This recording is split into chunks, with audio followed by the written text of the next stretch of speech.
Winnie the Pooh. By Alan Alexander Milne. Chapter 1. In which we are introduced to Winnie the Pooh and some bees, and the stories begin.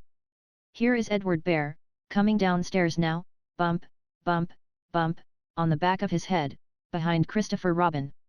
It is, as far as he knows, the only way of coming downstairs, but sometimes he feels that there really is another way, if only he could stop bumping for a moment and think of it. And then he feels that perhaps there isn't. Anyhow, here he is at the bottom, and ready to be introduced to you. Winnie the Pooh. When I first heard his name, I said, just as you are going to say, but I thought he was a boy. So did I, said Christopher Robin. Then you can't call him Winnie. I don't. But you said. He's Winnie the Pooh.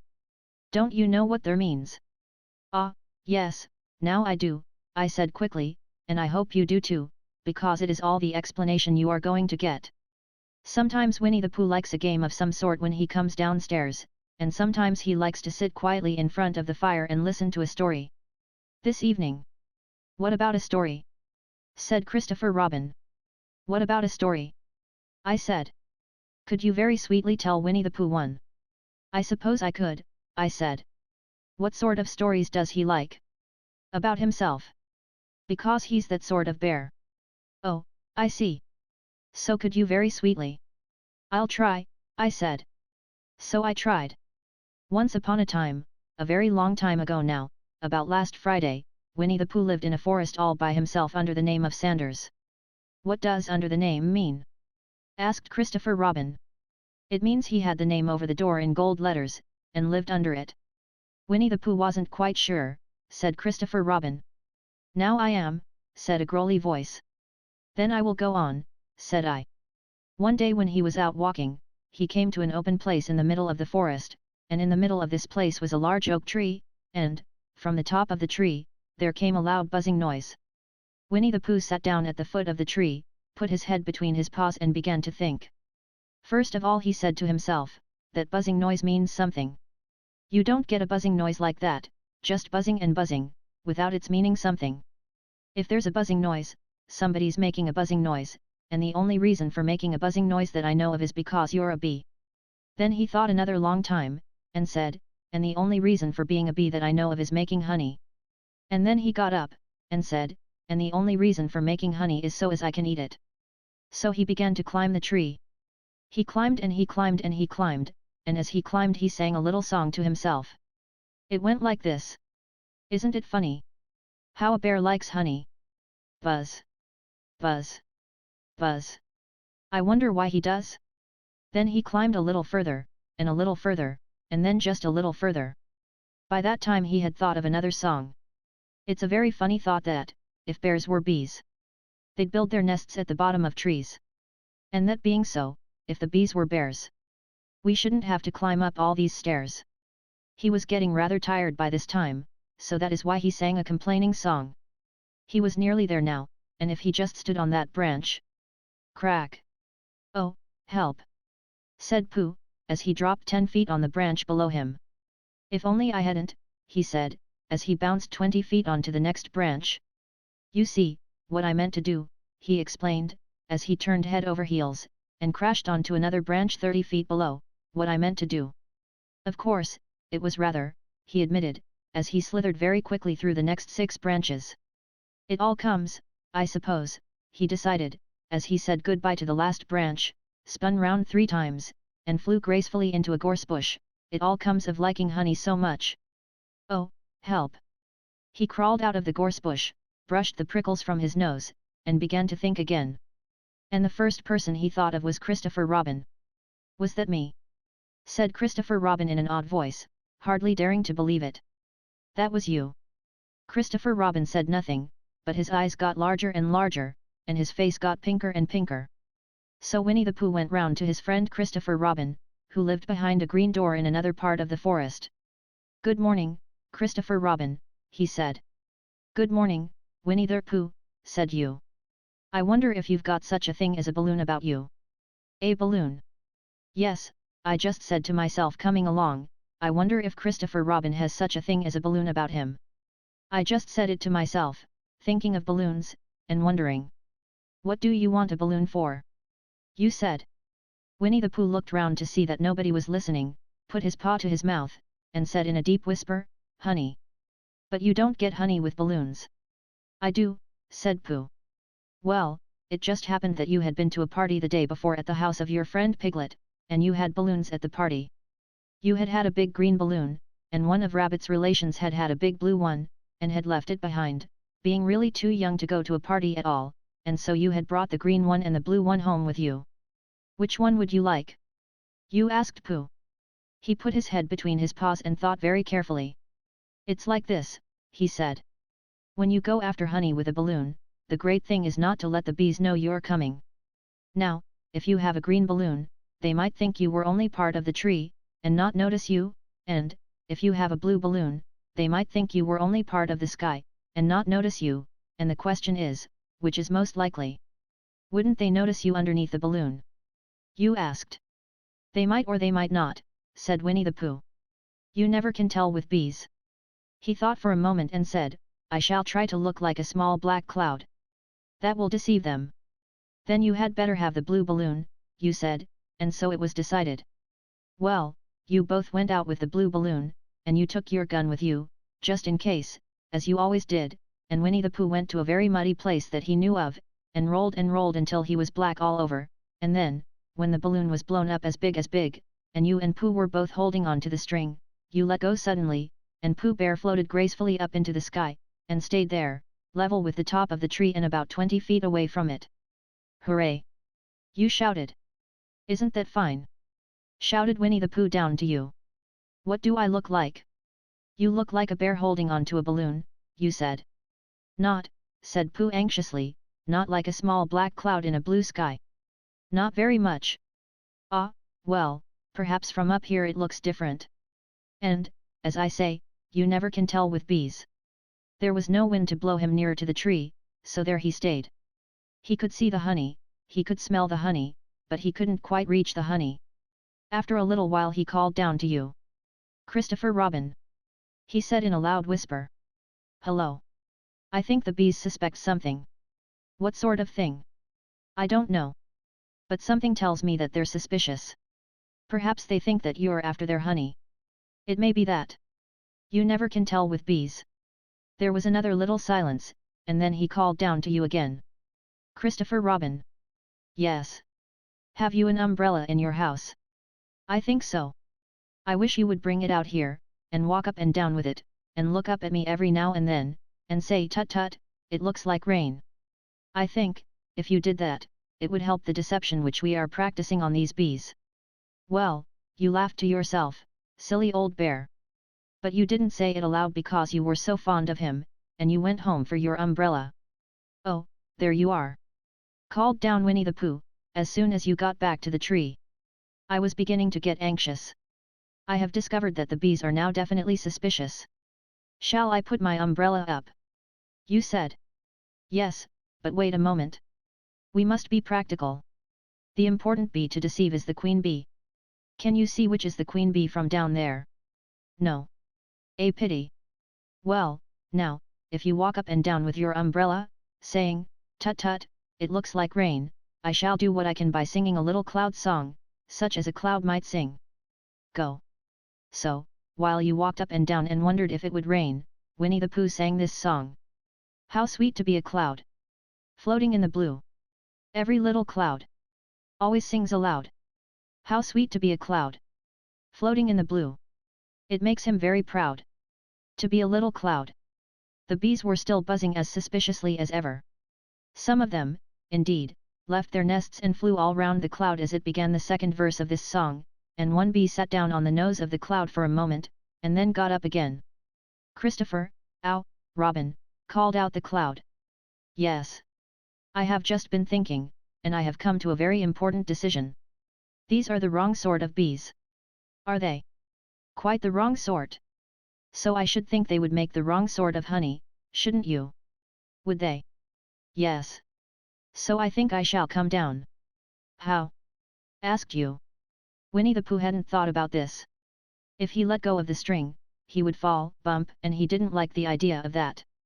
So he thought for a long time, and then he said, "Christopher Robin, you must shoot the balloon with your gun." Have you got your gun? Of course I have, you said. But if I do that, it will spoil the balloon, you said. But if you don't, said Pooh, I shall have to let go, and that would spoil me. When he put it like this, you saw how it was, and you aimed very carefully at the balloon, and fired. Ow! Said Pooh. Did I miss? You asked. You didn't exactly miss, said Pooh, but you missed the balloon. I'm so sorry, you said, and you fired again, and this time you hit the balloon, and the air came slowly out, and Winnie the Pooh floated down to the ground. But his arms were so stiff from holding on to the string of the balloon all that time that they stayed up straight in the air for more than a week, and whenever a fly came and settled on his nose he had to blow it off. And I think, but I am not sure, that is why he was always called Pooh. Is that the end of the story? Asked Christopher Robin. That's the end of that one. There are others. About Pooh and me. And Piglet and Rabbit and all of you. Don't you remember? I do remember, and then when I try to remember, I forget. That day when Pooh and Piglet tried to catch the heffalump. They didn't catch it, did they? No. Pooh couldn't, because he hasn't any brain. Did I catch it? Well, that comes into the story. Christopher Robin nodded. I do remember, he said, only Pooh doesn't very well, so that's why he likes having it told to him again. Because then it's a real story and not just a remembering. That's just how I feel, I said. Christopher Robin gave a deep sigh, picked his bear up by the leg, and walked off to the door, trailing Pooh behind him. At the door he turned and said, coming to see me have my bath? I might, I said. I didn't hurt him when I shot him, did I? Not a bit. He nodded and went out, and in a moment I heard Winnie the Pooh, bump, bump, bump, going up the stairs behind him. Chapter 2. In which Pooh goes visiting and gets into a tight place. Edward Bear, known to his friends as Winnie the Pooh, or Pooh for short, was walking through the forest one day, humming proudly to himself.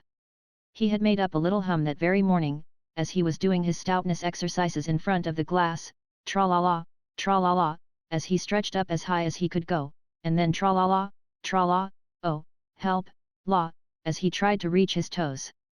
After breakfast he had said it over and over to himself until he had learned it off by heart, and now he was humming it right through, properly. It went like this. Tra-la-la, tra-la-la. Tra-la-la, tra-la-la. Rum-tum-tiddle-um-tum. Tiddle-little, tiddle-little. Tiddle-little, tiddle-little. Rum-tum-tum-tiddle-um. Well, he was humming this hum to himself, and walking along gaily, wondering what everybody else was doing, and what it felt like, being somebody else, when suddenly he came to a sandy bank, and in the bank was a large hole. Aha! Said Pooh. Rum-tum-tiddle-um-tum. If I know anything about anything, that hole means rabbit, he said, and rabbit means company, he said, and company means food and listening to me humming and such like. Rum-tum-tum-tiddle-um. So he bent down, put his head into the hole, and called out. Is anybody at home? There was a sudden scuffling noise from inside the hole, and then silence. What I said was, is anybody at home, called out Pooh very loudly. No. Said a voice, and then added, you needn't shout so loud. I heard you quite well the first time. Bother. Said Pooh. Isn't there anybody here at all? Nobody. Winnie the Pooh took his head out of the hole, and thought for a little, and he thought to himself, there must be somebody there, because somebody must have said nobody. So he put his head back in the hole, and said. Hello, Rabbit, isn't that you? No, said Rabbit, in a different sort of voice this time. But isn't that Rabbit's voice? I don't think so, said Rabbit. It isn't meant to be. Oh. Said Pooh. He took his head out of the hole, and had another think, and then he put it back, and said. Well, could you very kindly tell me where Rabbit is? He has gone to see his friend Pooh Bear, who is a great friend of his. But this is me. Said Bear, very much surprised. What sort of me? Pooh Bear. Are you sure? Said Rabbit, still more surprised. Quite sure, said Pooh. Oh, well, then, come in. So Pooh pushed and pushed and pushed his way through the hole, and at last he got in. You were quite right, said Rabbit, looking at him all over. It is you. Glad to see you. Who did you think it was? Well, I wasn't sure. You know how it is in the forest. One can't have anybody coming into one's house. One has to be careful. What about a mouthful of something? Pooh always liked a little something at 11 o'clock in the morning, and he was very glad to see Rabbit getting out the plates and mugs, and when Rabbit said, honey or condensed milk with your bread. He was so excited that he said, both, and then, so as not to seem greedy, he added, but don't bother about the bread, please. And for a long time after that he said nothing, until at last, humming to himself in a rather sticky voice, he got up, shook Rabbit lovingly by the paw, and said that he must be going on. Must you? Said Rabbit politely. Well, said Pooh, I could stay a little longer if you, and he tried very hard to look in the direction of the larder. As a matter of fact, said Rabbit, I was going out myself directly. Oh, well, then, I'll be going on. Goodbye. Well, goodbye, if you're sure you won't have any more. Is there any more? Asked Pooh quickly. Rabbit took the covers off the dishes, and said, no, there wasn't. I thought not, said Pooh, nodding to himself. Well, goodbye. I must be going on. So he started to climb out of the hole. He pulled with his front paws, and pushed with his back paws, and in a little while his nose was out in the open again, and then his ears, and then his front paws, and then his shoulders, and then... Oh, help! Said Pooh. I'd better go back. Oh, bother! Said Pooh. I shall have to go on. I can't do either. Said Pooh. Oh, help and bother! Now by this time Rabbit wanted to go for a walk too, and finding the front door full, he went out by the back door, and came round to Pooh, and looked at him. Hello, are you stuck? He asked. And no, said Pooh carelessly. Just resting and thinking and humming to myself. Here, give us a paw. Pooh Bear stretched out a paw, and Rabbit pulled and pulled and pulled. Ow! Cried Pooh. You're hurting. The fact is, said Rabbit, you're stuck. It all comes, said Pooh crossly, of not having front doors big enough. It all comes, said Rabbit sternly, of eating too much. I thought at the time, said Rabbit, only I didn't like to say anything, said Rabbit, that one of us was eating too much, said Rabbit, and I knew it wasn't me, he said. Well, well, I shall go and fetch Christopher Robin.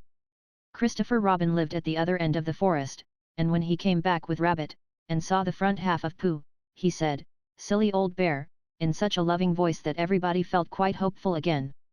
I was just beginning to think, said Bear, sniffing slightly, that Rabbit might never be able to use his front door again. And I should hate that, he said. So should I, said Rabbit. Use his front door again? Said Christopher Robin. Of course he'll use his front door again. Good, said Rabbit. If we can't pull you out, Pooh, we might push you back. Rabbit scratched his whiskers thoughtfully, and pointed out that, when once Pooh was pushed back, he was back, and of course nobody was more glad to see Pooh than he was. Still there it was, some lived in trees and some lived underground, and... You mean I'd never get out? Said Pooh. I mean, said Rabbit, that having got so far, it seems a pity to waste it. Christopher Robin nodded. Then there's only one thing to be done, he said. We shall have to wait for you to get thin again. How long does getting thin take? Asked Pooh anxiously. About a week, I should think. But I can't stay here for a week. You can stay here all right, silly old bear. It's getting you out which is so difficult. We'll read to you, said Rabbit cheerfully. And I hope it won't snow, he added. And I say, old fellow, you're taking up a good deal of room in my house, do you mind if I use your back legs as a towel horse? Because, I mean, there they are, doing nothing, and it would be very convenient just to hang the towels on them. A week?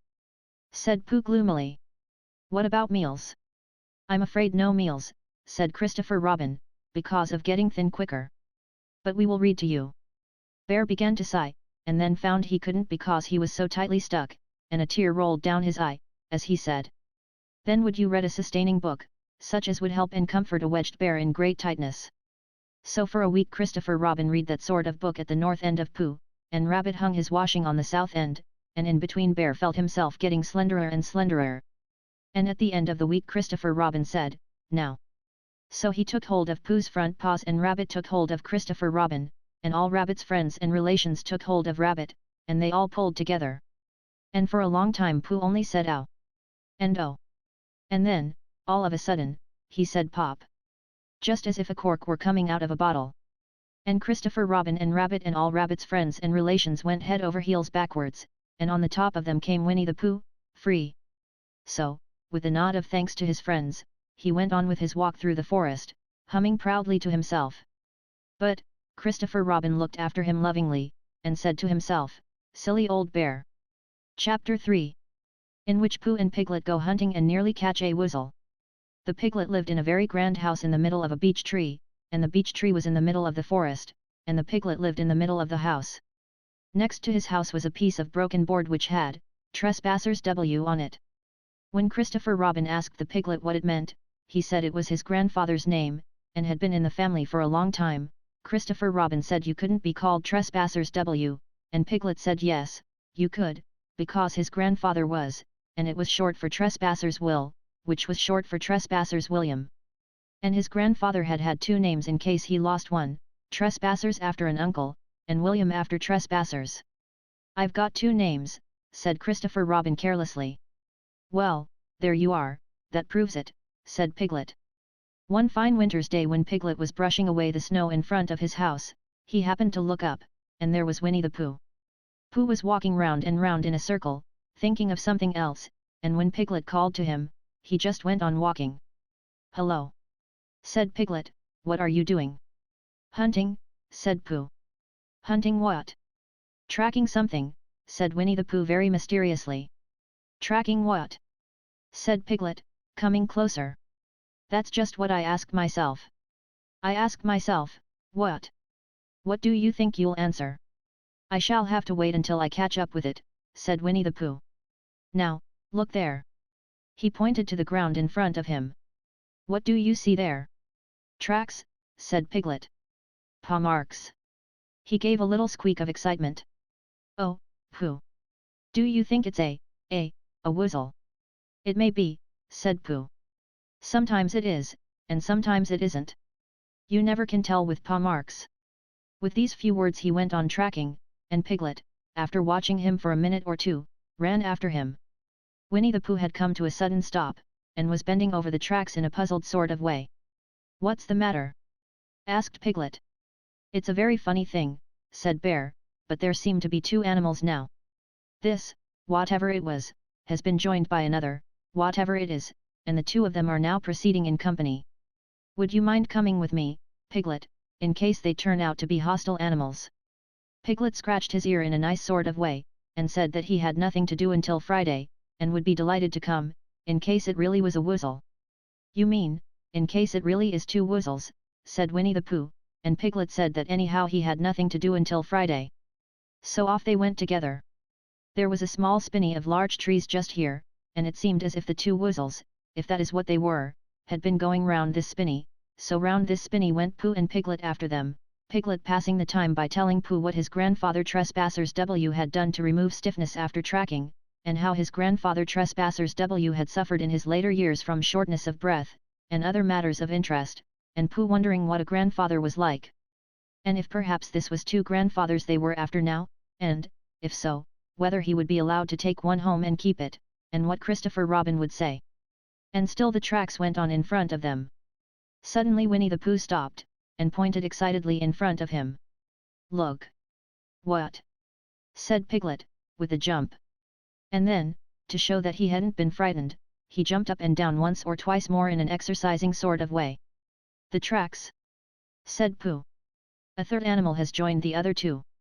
"Pooh!" cried Piglet. "Do you think it is another woozle?" "No," said Pooh, "because it makes different marks. It is either two woozles and one, as it might be, woozle, or two, as it might be, woozles and one, if so it is, woozle. Let us continue to follow them."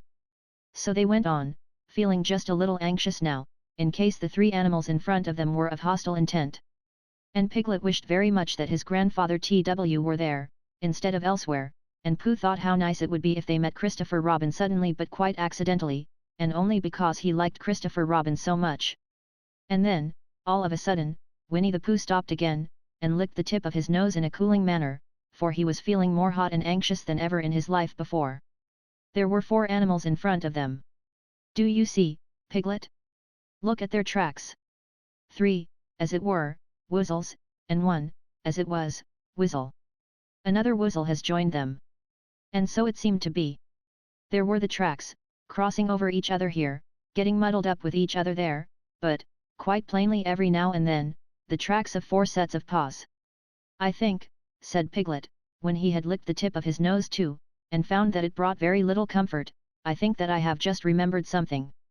I have just remembered something that I forgot to do yesterday and shan't be able to do tomorrow. So I suppose I really ought to go back and do it now. We'll do it this afternoon, and I'll come with you, said Pooh. It isn't the sort of thing you can do in the afternoon, said Piglet quickly. It's a very particular morning thing, that has to be done in the morning, and, if possible, between the hours of, what would you say the time was? About 12, said Winnie the Pooh, looking at the sun. Between, as I was saying, the hours of 12 and 12:05. So, really, dear old Pooh, if you'll excuse me, what's that? Pooh looked up at the sky, and then, as he heard the whistle again, he looked up into the branches of a big oak tree, and then he saw a friend of his. It's Christopher Robin, he said. Ah, then you'll be all right, said Piglet. You'll be quite safe with him. Goodbye, and he trotted off home as quickly as he could, very glad to be out of all danger again. Christopher Robin came slowly down his tree. Silly old bear, he said, what were you doing? First you went round the spinney twice by yourself, and then Piglet ran after you and you went round again together, and then you were just going round a 4th time. Wait a moment, said Winnie the Pooh, holding up his paw. He sat down and thought, in the most thoughtful way he could think. Then he fitted his paw into one of the tracks, and then he scratched his nose twice, and stood up. Yes, said Winnie the Pooh. I see now, said Winnie the Pooh. I have been foolish and deluded, said he, and I am a bear of no brain at all. You're the best bear in all the world, said Christopher Robin soothingly. Am I? Said Pooh hopefully. And then he brightened up suddenly. Anyhow, he said, it is nearly luncheon time. So he went home for it. Chapter 4. In which Eeyore loses a tail and Pooh finds one. The old grey donkey, Eeyore, stood by himself in a thistle corner of the forest, his front feet well apart, his head on one side, and thought about things. Sometimes he thought sadly to himself, why? And sometimes he thought, wherefore? And sometimes he thought, inasmuch as which, and sometimes he didn't quite know what he was thinking about. So when Winnie the Pooh came stumping along, Eeyore was very glad to be able to stop thinking for a little, in order to say how do you do? In a gloomy manner to him. And how are you? Said Winnie the Pooh. Eeyore shook his head from side to side. Not very how, he said. I don't seem to have felt at all how for a long time. Dear, dear, said Pooh, I'm sorry about that. Let's have a look at you. So Eeyore stood there, gazing sadly at the ground, and Winnie the Pooh walked all round him once. Why, what's happened to your tail? He said in surprise. What has happened to it? Said Eeyore. It isn't there. Are you sure? Well, either a tail is there or it isn't there. You can't make a mistake about it. And yours isn't there. Then what is? Nothing.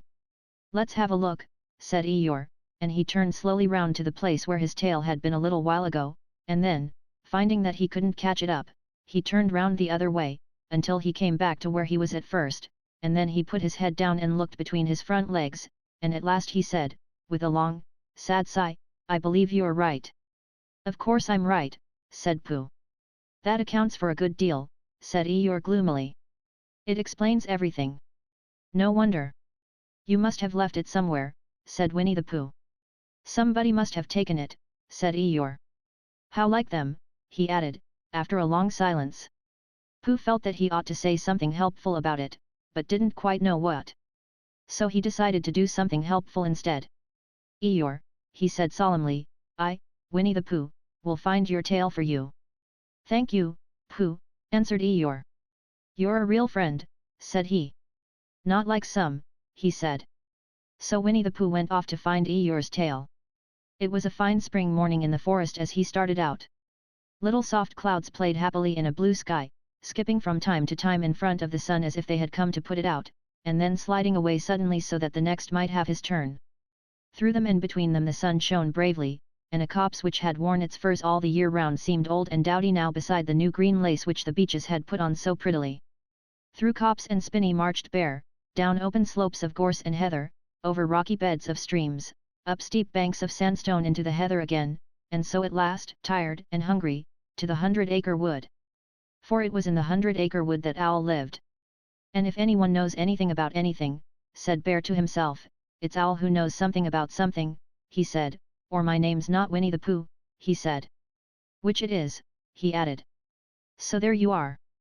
Owl lived at the Chestnuts, an old-world residence of great charm, which was grander than anybody else's, or seemed so to Bear, because it had both a knocker and a bell-pull.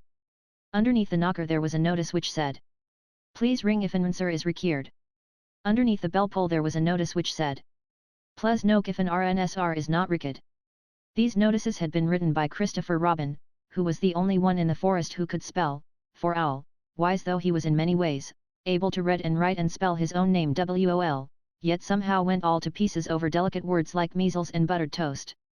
Winnie the Pooh read the two notices very carefully, first from left to right, and afterwards, in case he had missed some of it, from right to left. Then, to make quite sure, he knocked and pulled the knocker, and he pulled and knocked the bell rope, and he called out in a very loud voice, "Owl! I require an answer. It's Bear speaking." And the door opened, and Owl looked out. "Hello, Pooh," he said. "How's things?" "Terrible and sad," said Pooh, "because Eeyore, who is a friend of mine, has lost his tail. And he's moping about it. So could you very kindly tell me how to find it for him?" "Well," said Owl, "the customary procedure in such cases is as follows." "What does crustimony prost cake mean?" said Pooh. "For I am a bear of very little brain, and long words bother me." "It means the thing to do." "As long as it means that, I don't mind," said Pooh humbly. "The thing to do is as follows. First, issue a reward. Then—" "Just a moment," said Pooh, holding up his paw. "What do we do to this, what you were saying? You sneezed just as you were going to tell me." "I didn't sneeze." "Yes, you did, Owl." "Excuse me, Pooh, I didn't." "You can't sneeze without knowing it." "Well, you can't know it without something having been sneezed." "What I said was, first issue a reward." "You're doing it again," said Pooh sadly. "A reward?" said Owl very loudly. "We write a notice to say that we will give a large something to anybody who finds Eeyore's tail." I see," said Pooh, nodding his head. "Talking about large somethings," he went on dreamily, "I generally have a small something about now, about this time in the morning," and he looked wistfully at the cupboard in the corner of Owl's parlour, "just a mouthful of condensed milk or whatnot, with perhaps a lick of honey." "Well, then," said Owl, "we write out this notice, and we put it up all over the forest." "A lick of honey," murmured Bear to himself, or not, as the case may be." And he gave a deep sigh, and tried very hard to listen to what Owl was saying. But Owl went on and on, using longer and longer words, until at last he came back to where he started, and he explained that the person to write out this notice was Christopher Robin. "It was he who wrote the ones on my front door for me." "Did you see them, Pooh?" For some time now Pooh had been saying yes and no in turn, with his eyes shut, to all that Owl was saying, and having said, yes, last time, he said no, not at all, now, without really knowing what Owl was talking about. "Didn't you see them?" said Owl, a little surprised. "Come and look at them now." So they went outside. And Pooh looked at the knocker and the notice below it, and he looked at the bell rope and the notice below it, and the more he looked at the bell rope, the more he felt that he had seen something like it, somewhere else, some time before. "Handsome bell rope, isn't it?" said Owl. Pooh nodded. "It reminds me of something," he said, "but I can't think what." "Where did you get it?" "I just came across it in the forest. It was hanging over a bush, and I thought at first somebody lived there, so I rang it, and nothing happened, and then I rang it again very loudly, and it came off in my hand, and as nobody seemed to want it, I took it home, and—" "Owl," said Pooh solemnly, "you made a mistake. Somebody did want it." "Who?" "Eeyore." My dear friend Eeyore. He was fond of it. Fond of it. Attached to it, said Winnie the Pooh sadly. So with these words he unhooked it, and carried it back to Eeyore, and when Christopher Robin had nailed it on in its right place again, Eeyore frisked about the forest, waving his tail so happily that Winnie the Pooh came over all funny, and had to hurry home for a little snack of something to sustain him. And, wiping his mouth half an hour afterwards, he sang to himself proudly. Who found the tail? I, said Pooh. At 1:45. Only it was 11:15 really. I found the tail. Chapter 5. In which Piglet meets a heffalump. One day, when Christopher Robin and Winnie the Pooh and Piglet were all talking together, Christopher Robin finished the mouthful he was eating and said carelessly, I saw a heffalump today, Piglet. What was it doing? Asked Piglet. Just lumping along, said Christopher Robin. I don't think it saw me. I saw one once, said Piglet. At least, I think I did, he said. Only perhaps it wasn't. So did I, said Pooh, wondering what a heffalump was like. You don't often see them, said Christopher Robin carelessly. Not now, said Piglet. Not at this time of year, said Pooh. Then they all talked about something else, until it was time for Pooh and Piglet to go home together. At first as they stumped along the path which edged the 100-acre wood, they didn't say much to each other, but when they came to the stream and had helped each other across the stepping stones, and were able to walk side by side again over the heather, they began to talk in a friendly way about this and that, and Piglet said, if you see what I mean, Pooh, and Pooh said, it's just what I think myself, Piglet, and Piglet said, but, on the other hand, Pooh, we must remember, and Pooh said, quite true, Piglet, although I had forgotten it for the moment. And then, just as they came to the 6 pine trees, Pooh looked round to see that nobody else was listening, and said in a very solemn voice. Piglet, I have decided something. What have you decided, Pooh? I have decided to catch a heffalump. Pooh nodded his head several times as he said this, and waited for Piglet to say how. Or Pooh, you couldn't. Or something helpful of that sort, but Piglet said nothing. The fact was Piglet was wishing that he had thought about it first. I shall do it, said Pooh, after waiting a little longer, by means of a trap.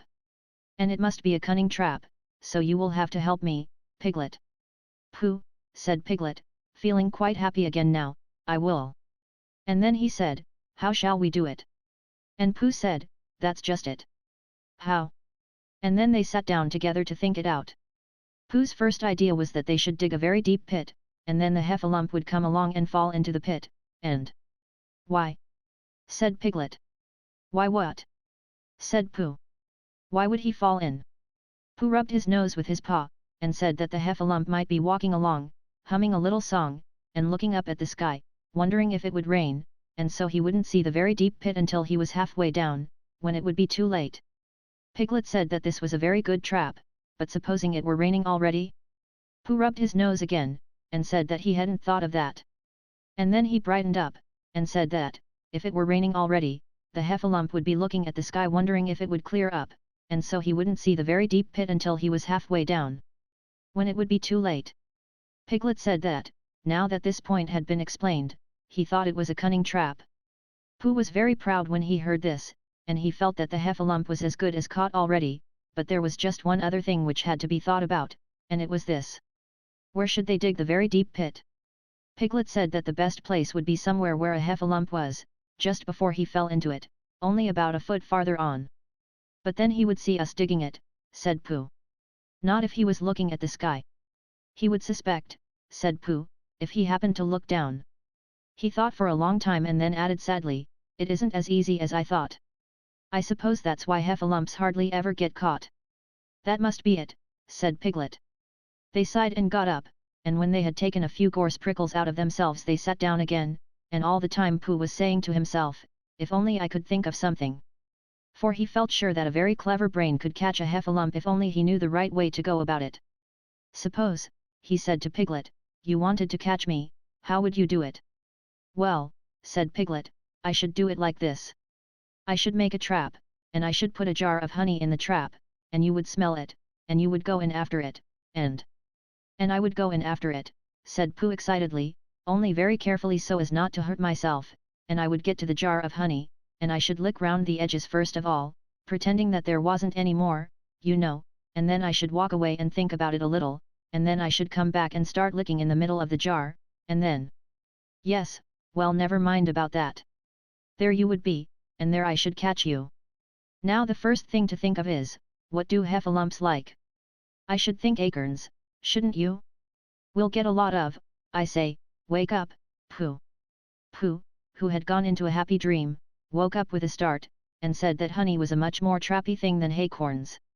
Piglet didn't think so, and they were just going to argue about it, when Piglet remembered that, if they put acorns in the trap, he would have to find the acorns, but if they put honey, then Pooh would have to give up some of his own honey, so he said, all right, honey then, just as Pooh remembered it too, and was going to say, all right, acorns. Honey, said Piglet to himself in a thoughtful way, as if it were now settled. I'll dig the pit, while you go and get the honey. Very well, said Pooh, and he stumped off. As soon as he got home, he went to the larder, and he stood on a chair, and took down a very large jar of honey from the top shelf. It had honey written on it, but, just to make sure, he took off the paper cover and looked at it, and it looked just like honey. But you never can tell, said Pooh. I remember my uncle saying once that he had seen cheese just this color. So he put his tongue in, and took a large lick. Yes, he said, it is. No doubt about that. And honey, I should say, right down to the bottom of the jar. Unless, of course, he said, somebody put cheese in at the bottom just for a joke. Perhaps I had better go a little further, just in case heffalumps don't like cheese, same as me. Ah! And he gave a deep sigh. I was right. It is honey, right the way down. Having made certain of this, he took the jar back to Piglet, and Piglet looked up from the bottom of his very deep pit, and said, got it. And Pooh said, yes, but it isn't quite a full jar, and he threw it down to Piglet, and Piglet said, no, it isn't. Is that all you've got left? And Pooh said yes.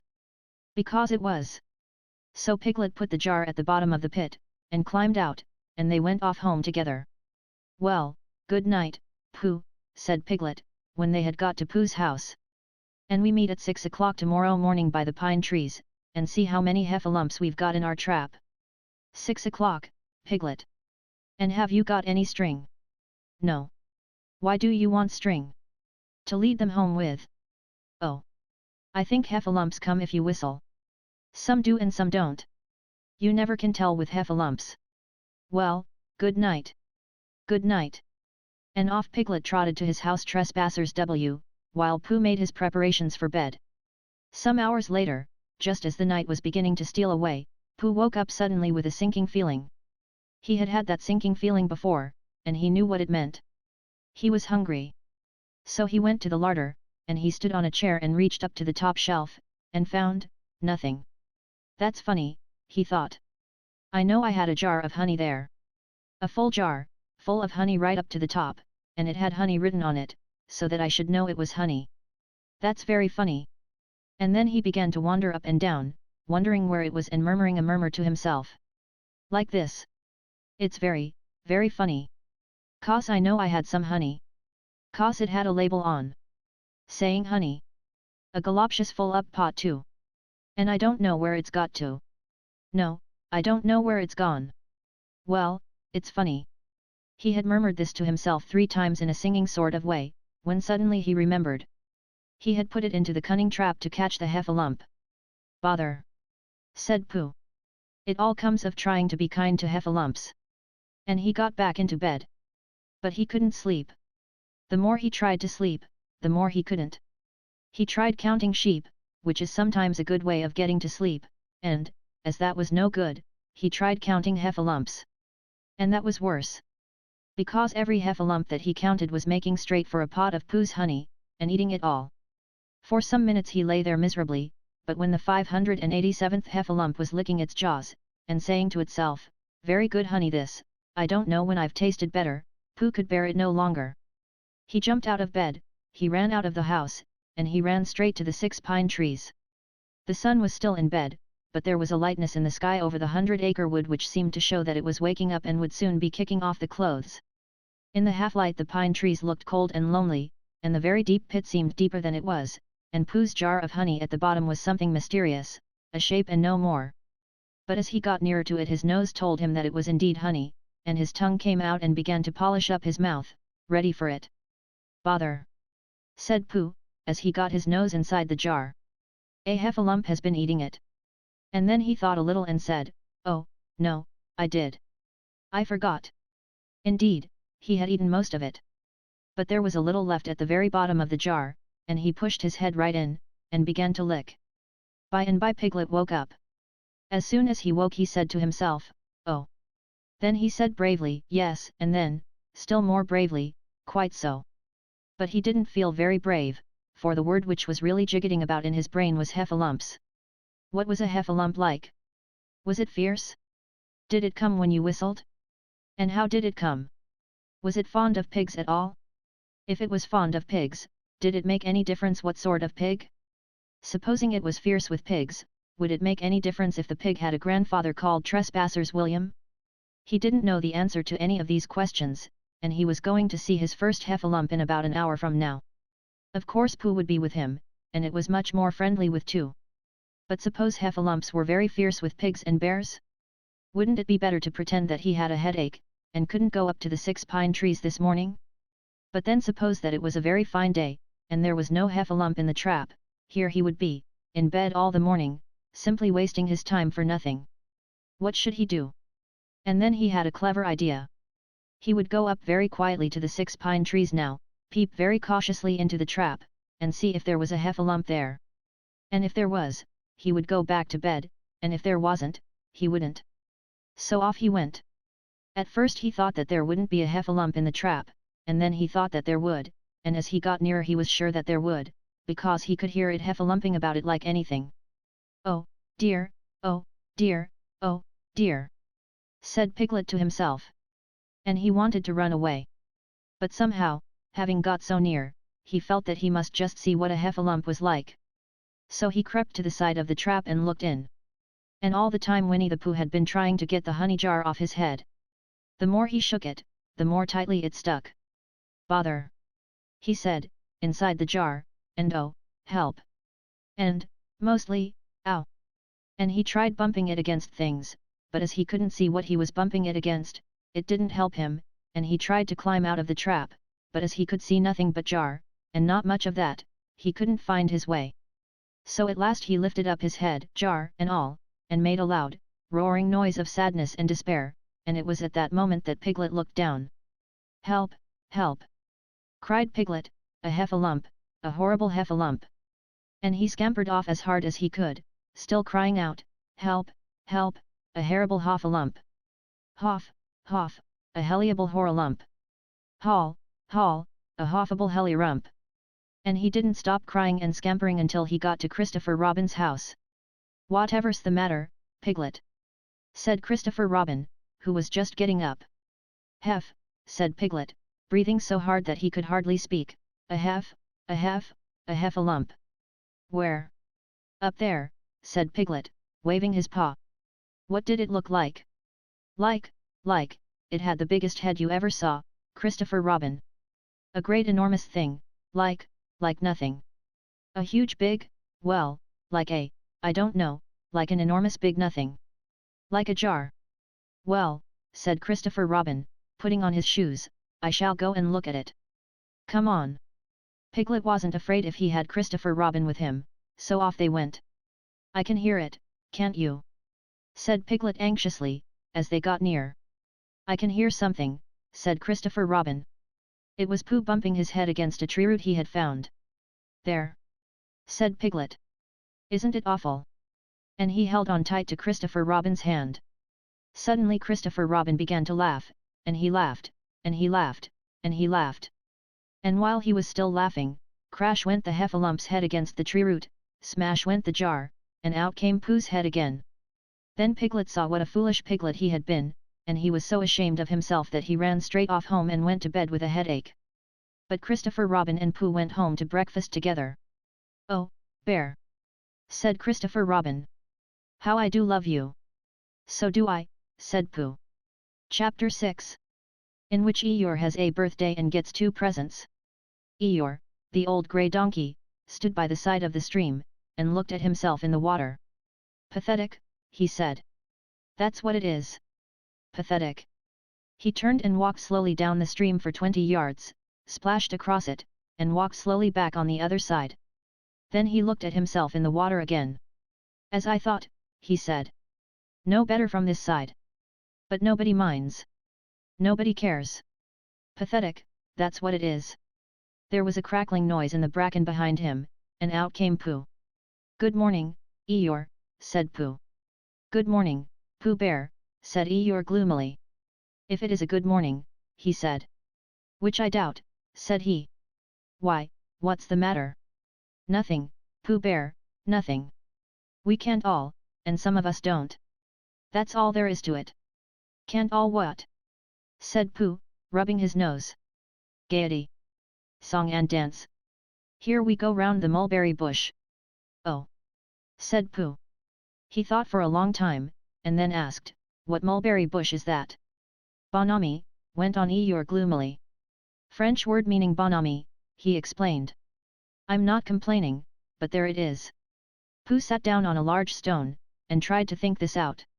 It sounded to him like a riddle, and he was never much good at riddles, being a bear of very little brain. So he sang Caught Leston Pie instead. Caught Leston, caught Leston, caught Leston Pie. A fly can't bird, but a bird can fly. Ask me a riddle and I reply. Caught Leston, caught Leston, caught Leston Pie. That was the first verse. When he had finished it, Eeyore didn't actually say that he didn't like it, so Pooh very kindly sang the second verse to him. Caught Leston, caught Leston, caught Leston Pie. A fish can't whistle and neither can I. Ask me a riddle and I reply.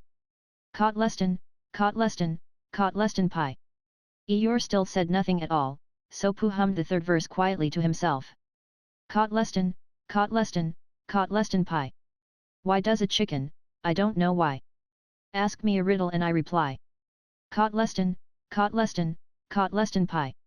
That's right, said Eeyore. Sing. Umpty tiddly, umpty too. Here we go gathering nuts and may. Enjoy yourself. I am, said Pooh. Some kin, said Eeyore. Why, what's the matter? Is anything the matter? You seem so sad, Eeyore. Sad? Why should I be sad? It's my birthday. The happiest day of the year. Your birthday? Said Pooh in great surprise. Of course it is. Can't you see? Look at all the presents I have had. He waved a foot from side to side. Look at the birthday cake. Candles and pink sugar. Pooh looked, first to the right and then to the left. Presents. Said Pooh. Birthday cake. Said Pooh. Where? Can't you see them? No, said Pooh. Neither can I, said Eeyore. Joke, he explained. Ha ha. Pooh scratched his head, being a little puzzled by all this. But is it really your birthday? He asked. It is. Oh. Well, many happy returns of the day, Eeyore. And many happy returns to you, Pooh Bear. But it isn't my birthday. No, it's mine. But you said many happy returns. Well, why not? You don't always want to be miserable on my birthday, do you? Oh, I see, said Pooh. It's bad enough, said Eeyore, almost breaking down, being miserable myself, what with no presents and no cake and no candles, and no proper notice taken of me at all, but if everybody else is going to be miserable too. This was too much for Pooh. Stay there. He called to Eeyore, as he turned and hurried back home as quick as he could, for he felt that he must get poor Eeyore a present of some sort at once, and he could always think of a proper one afterwards. Outside his house he found Piglet, jumping up and down trying to reach the knocker. Hello, Piglet, he said. Hello, Pooh, said Piglet. What are you trying to do? I was trying to reach the knocker, said Piglet. I just came round. Let me do it for you, said Pooh kindly. So he reached up and knocked at the door. I have just seen Eeyore, he began, and poor Eeyore is in a very sad condition, because it's his birthday, and nobody has taken any notice of it, and he's very gloomy, you know what Eeyore is, and there he was, and, what a long time whoever lives here is answering this door. And he knocked again. But Pooh, said Piglet, it's your own house. Oh! Said Pooh. So it is, he said. Well, let's go in. So in they went. The first thing Pooh did was to go to the cupboard to see if he had quite a small jar of honey left, and he had, so he took it down. I'm giving this to Eeyore, he explained, as a present. What are you going to give? Couldn't I give it to? Said Piglet. From both of us? No, said Pooh. That would not be a good plan. All right, then, I'll give him a balloon. I've got one left from my party. I'll go and get it now, shall I? That, Piglet, is a very good idea. It is just what Eeyore wants to cheer him up. Nobody can be uncheered with a balloon. So off Piglet trotted, and in the other direction went Pooh, with his jar of honey. It was a warm day, and he had a long way to go.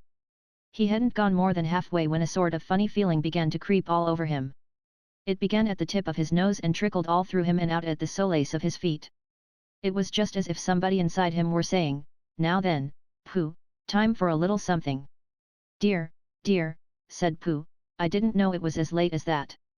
So he sat down and took the top off his jar of honey. Lucky I brought this with me, he thought. Many a bear going out on a warm day like this would never have thought of bringing a little something with him. And he began to eat.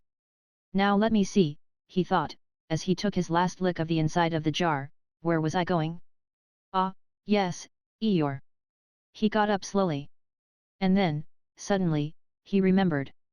He had eaten Eeyore's birthday present. Bother! Said Pooh. What shall I do? I must give him something. For a little while he couldn't think of anything. Then he thought, well, it's a very nice pot, even if there's no honey in it, and if I washed it clean, and got somebody to write a happy birthday on it, Eeyore could keep things in it, which might be useful. So, as he was just passing the 100-acre wood, he went inside to call on Owl, who lived there. "Good morning, Owl," he said. "Good morning, Pooh," said Owl. "Many happy returns of Eeyore's birthday," said Pooh. "Oh, is that what it is? What are you giving him, Owl? What are you giving him, Pooh?"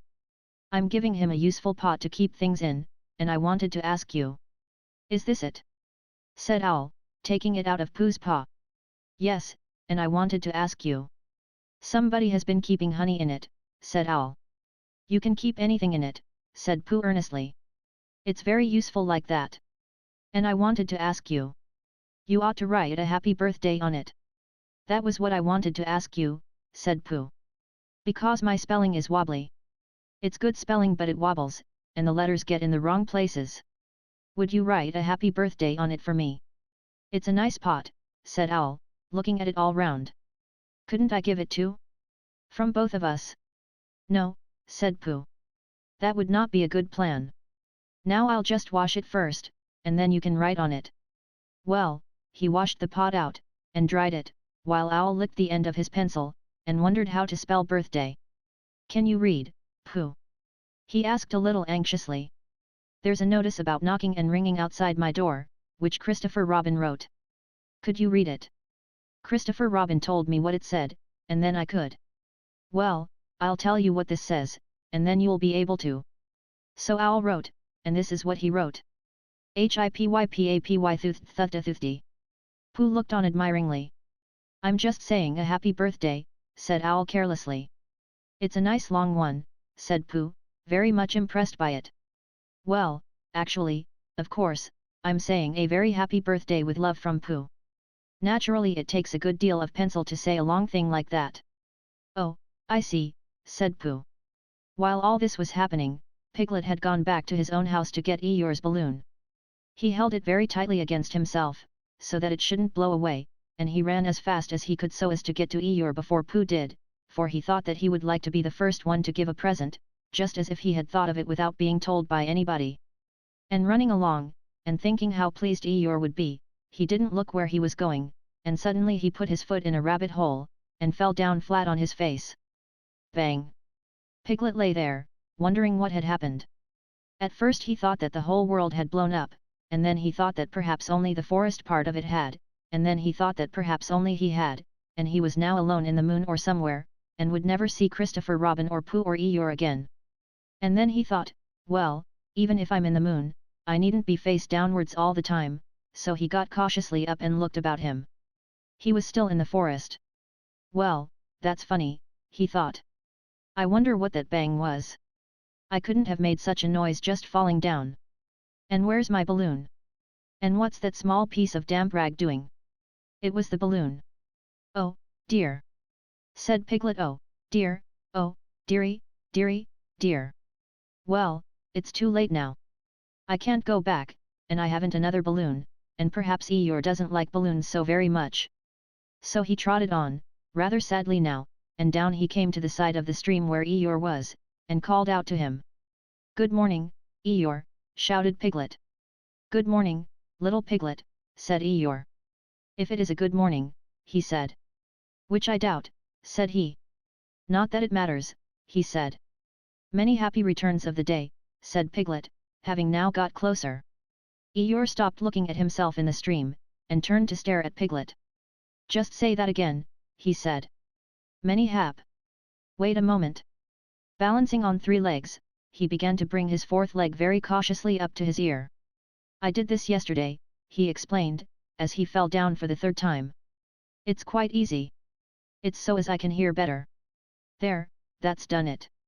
Now then, what were you saying? He pushed his ear forward with his hoof.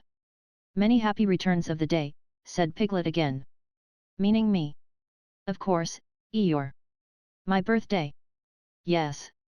Me having a real birthday. Yes, Eeyore, and I've brought you a present.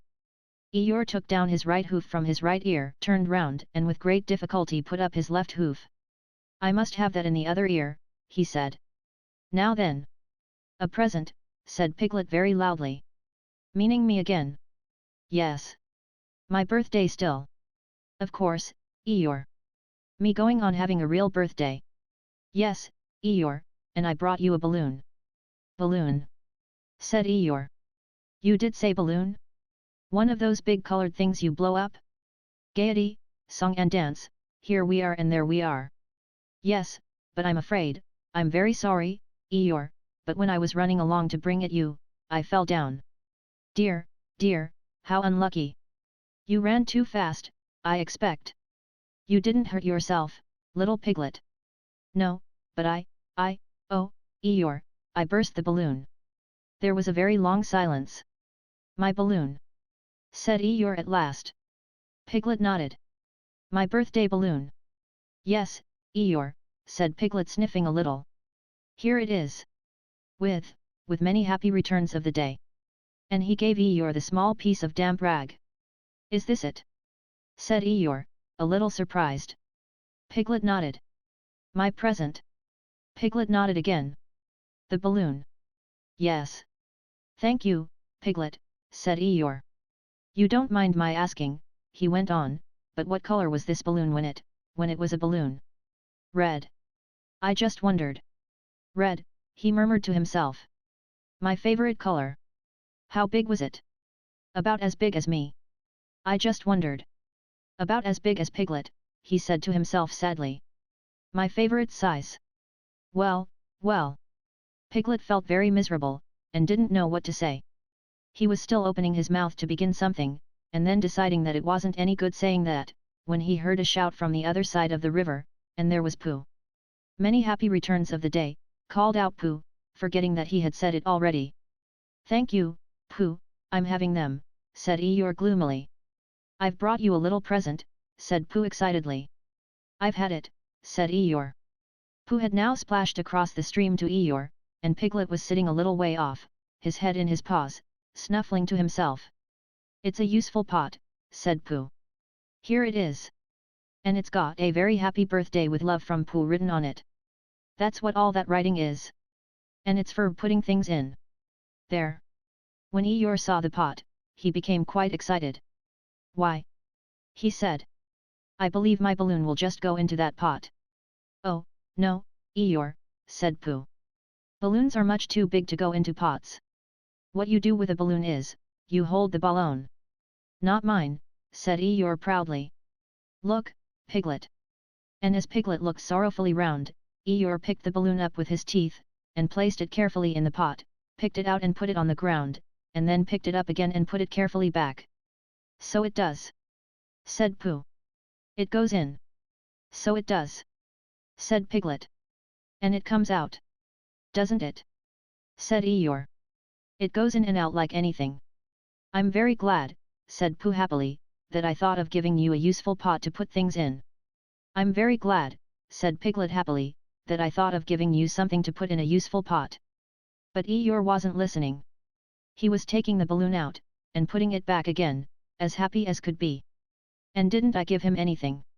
Asked Christopher Robin sadly. Of course you did, I said. You gave him, don't you remember, a little. I gave him a box of paints to paint things with. That was it. Why didn't I give it to him in the morning?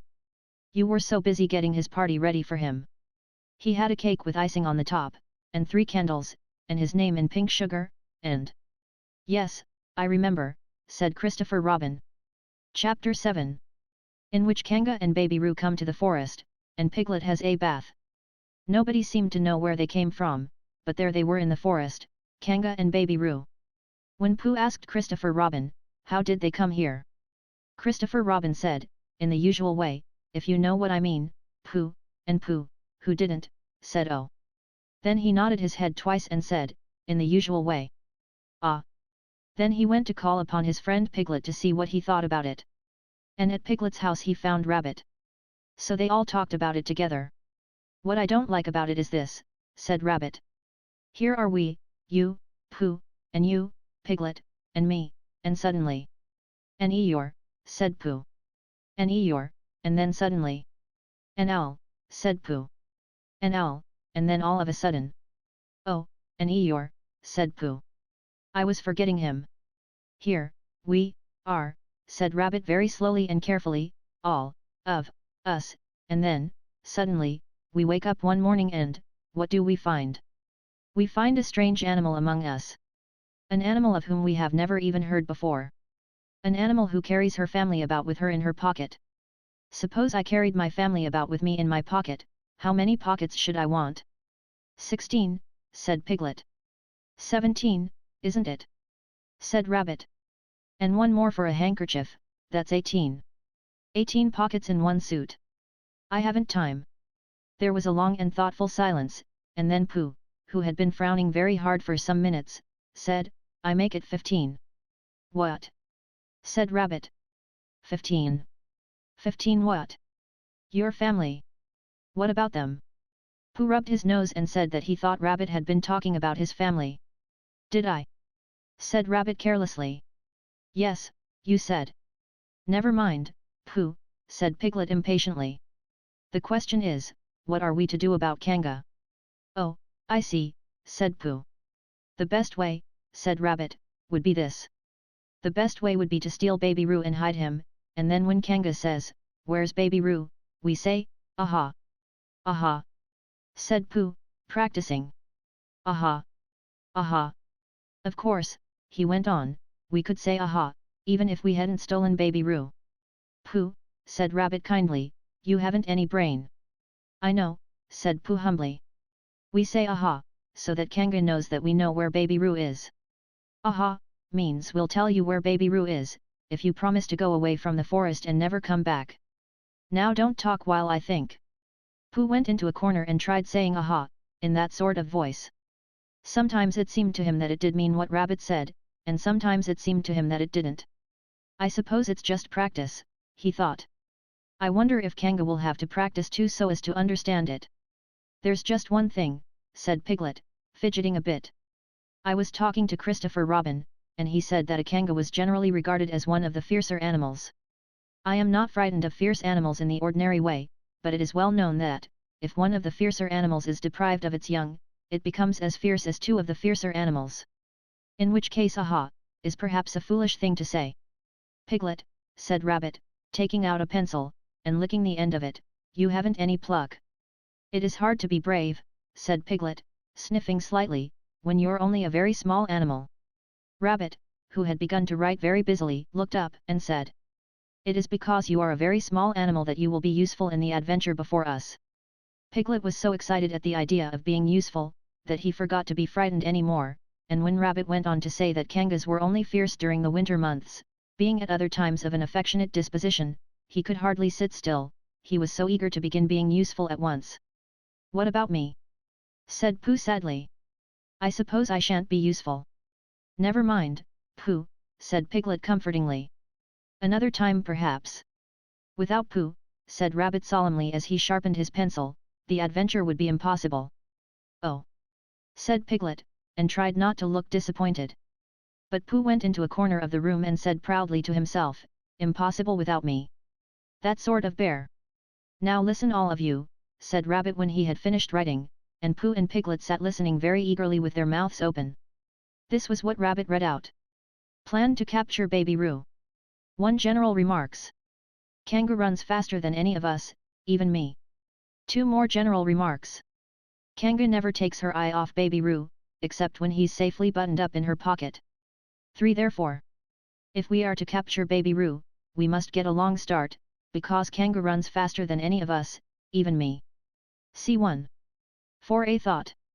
If Roo had jumped out of Kanga's pocket and Piglet had jumped in, Kanga wouldn't know the difference, because Piglet is a very small animal. 5. Like Roo. 6. But Kanga would have to be looking the other way first, so as not to see Piglet jumping in. 7. C2. 8. Another thought. But if Pooh was talking to her very excitedly, she might look the other way for a moment. 9. And then I could run away with Roo. 10. Quickly. 11. And Kanga wouldn't discover the difference until afterwards. Well, Rabbit read this out proudly, and for a little while after he had read it nobody said anything.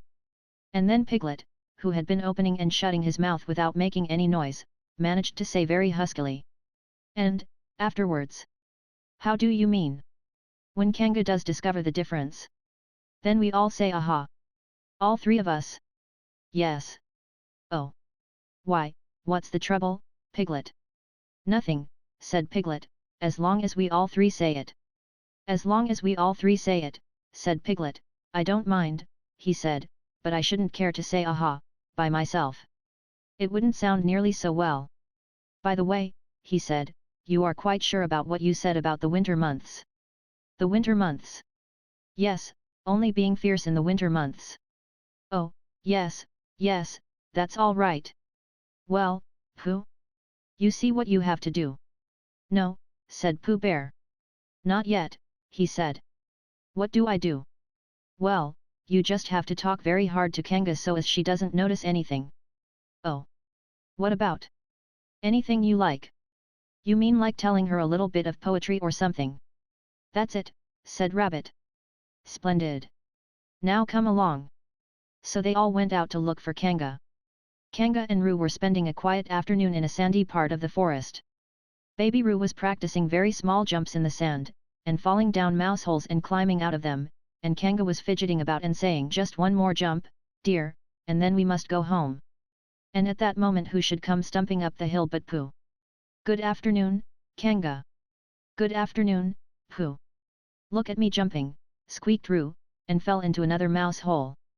"Hello, Roo, my little fellow. We were just going home," said Kanga. "Good afternoon, Rabbit." "Good afternoon, Piglet."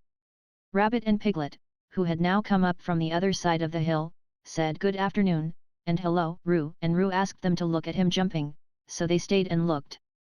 And Kanga looked too. "Oh, Kanga," said Pooh, after Rabbit had winked at him twice, "I don't know if you are interested in poetry at all." "Hardly at all," said Kanga. "Oh," said Pooh.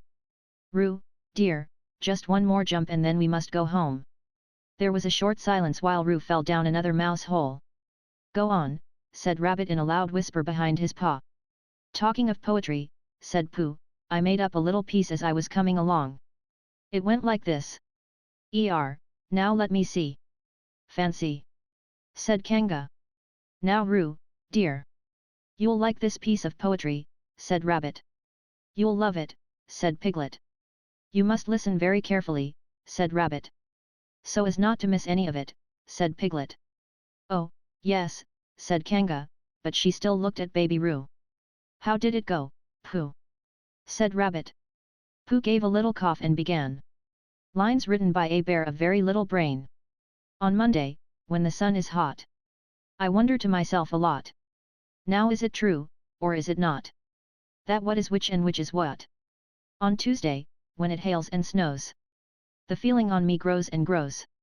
That hardly anybody knows. If those are these or these are those. On Wednesday, when the sky is blue. And I have nothing else to do. I sometimes wonder if it's true. That who is what and what is who. On Thursday, when it starts to freeze. And hoarfrost twinkles on the trees. How very readily one sees. That these are whose, but whose are these? On Friday. Yes, it is, isn't it? Said Kanga, not waiting to hear what happened on Friday. Just one more jump, Roo, dear, and then we really must be going. Rabbit gave Pooh a hurrying up sort of nudge. Talking of poetry, said Pooh quickly, have you ever noticed that tree right over there? Where? Said Kanga. Now, Roo. Right over there, said Pooh, pointing behind Kanga's back. No, said Kanga. Now jump in, Roo, dear, and we'll go home. You ought to look at that tree right over there, said Rabbit. Shall I lift you in, Roo? And he picked up Roo in his paws. I can see a bird in it from here, said Pooh. Or is it a fish? You ought to see that bird from here, said Rabbit. Unless it's a fish. It isn't a fish, it's a bird, said Piglet. So it is, said Rabbit. Is it a starling or a blackbird? Said Pooh. That's the whole question, said Rabbit. Is it a blackbird or a starling? And then at last Kanga did turn her head to look. And the moment that her head was turned, Rabbit said in a loud voice, "In you go, Roo." And in jumped Piglet into Kanga's pocket, and off scampered Rabbit, with Roo in his paws, as fast as he could. "Why, where's Rabbit?" said Kanga, turning round again. "Are you all right, Roo, dear?" Piglet made a squeaky Roo noise from the bottom of Kanga's pocket. "Rabbit had to go away," said Pooh. "I think he thought of something he had to go and see about suddenly." "And Piglet?" "I think Piglet thought of something at the same time. Suddenly." "Well, we must be getting home," said Kanga. "Goodbye, Pooh." And in 3 large jumps she was gone. Pooh looked after her as she went. "I wish I could jump like that," he thought. "Some can and some can't. That's how it is." But there were moments when Piglet wished that Kanga couldn't. Often, when he had had a long walk home through the forest, he had wished that he were a bird, but now he thought jerkily to himself at the bottom of Kanga's pocket. "This take. If is shall really to. Flying I never it." And as he went up in the air he said, "Oh." And as he came down he said, "Ow." And he was saying, "Oh ow, oh ow, oh ow" all the way to Kanga's house. Of course, as soon as Kanga unbuttoned her pocket, she saw what had happened. Just for a moment, she thought she was frightened, and then she knew she wasn't, for she felt quite sure that Christopher Robin would never let any harm happen to Roo. So she said to herself, "If they are having a joke with me, I will have a joke with them. Now then, Roo, dear," she said, as she took Piglet out of her pocket. "Bedtime." "Aha!" said Piglet, as well as he could after his terrifying journey. But it wasn't a very good aha. And Kanga didn't seem to understand what it meant. "Bath first," said Kanga in a cheerful voice. "Aha!" said Piglet again, looking round anxiously for the others. But the others weren't there. Rabbit was playing with Baby Roo in his own house, and feeling more fond of him every minute, and Pooh, who had decided to be a Kanga, was still at the sandy place on the top of the forest, practicing jumps. "I am not at all sure," said Kanga in a thoughtful voice, "that it wouldn't be a good idea to have a cold bath this evening. Would you like that, Roo, dear?" Piglet, who had never been really fond of baths, shuddered a long indignant shudder, and said in as brave a voice as he could, "Kanga, I see that the time has come to speak plainly." "Funny little Roo," said Kanga, as she got the bath water ready. "I am not Roo," said Piglet loudly. "I am Piglet." "Yes, dear, yes," said Kanga soothingly. And imitating Piglet's voice too. "So clever of him," she went on, as she took a large bar of yellow soap out of the cupboard. "What will he be doing next? Can't you see?" shouted Piglet. "Haven't you got eyes? Look at me." "I am looking, Roo, dear," said Kanga rather severely. "And you know what I told you yesterday about making faces. If you go on making faces like Piglet's, you will grow up to look like Piglet, and then think how sorry you will be. Now then, into the bath, and don't let me have to speak to you about it again. Before he knew where he was, Piglet was in the bath, and Kanga was scrubbing him firmly with a large leathery flannel. "Ow!" cried Piglet. "Let me out! I'm Piglet." "Don't open the mouth, dear, or the soap goes in," said Kanga. "There! What did I tell you?"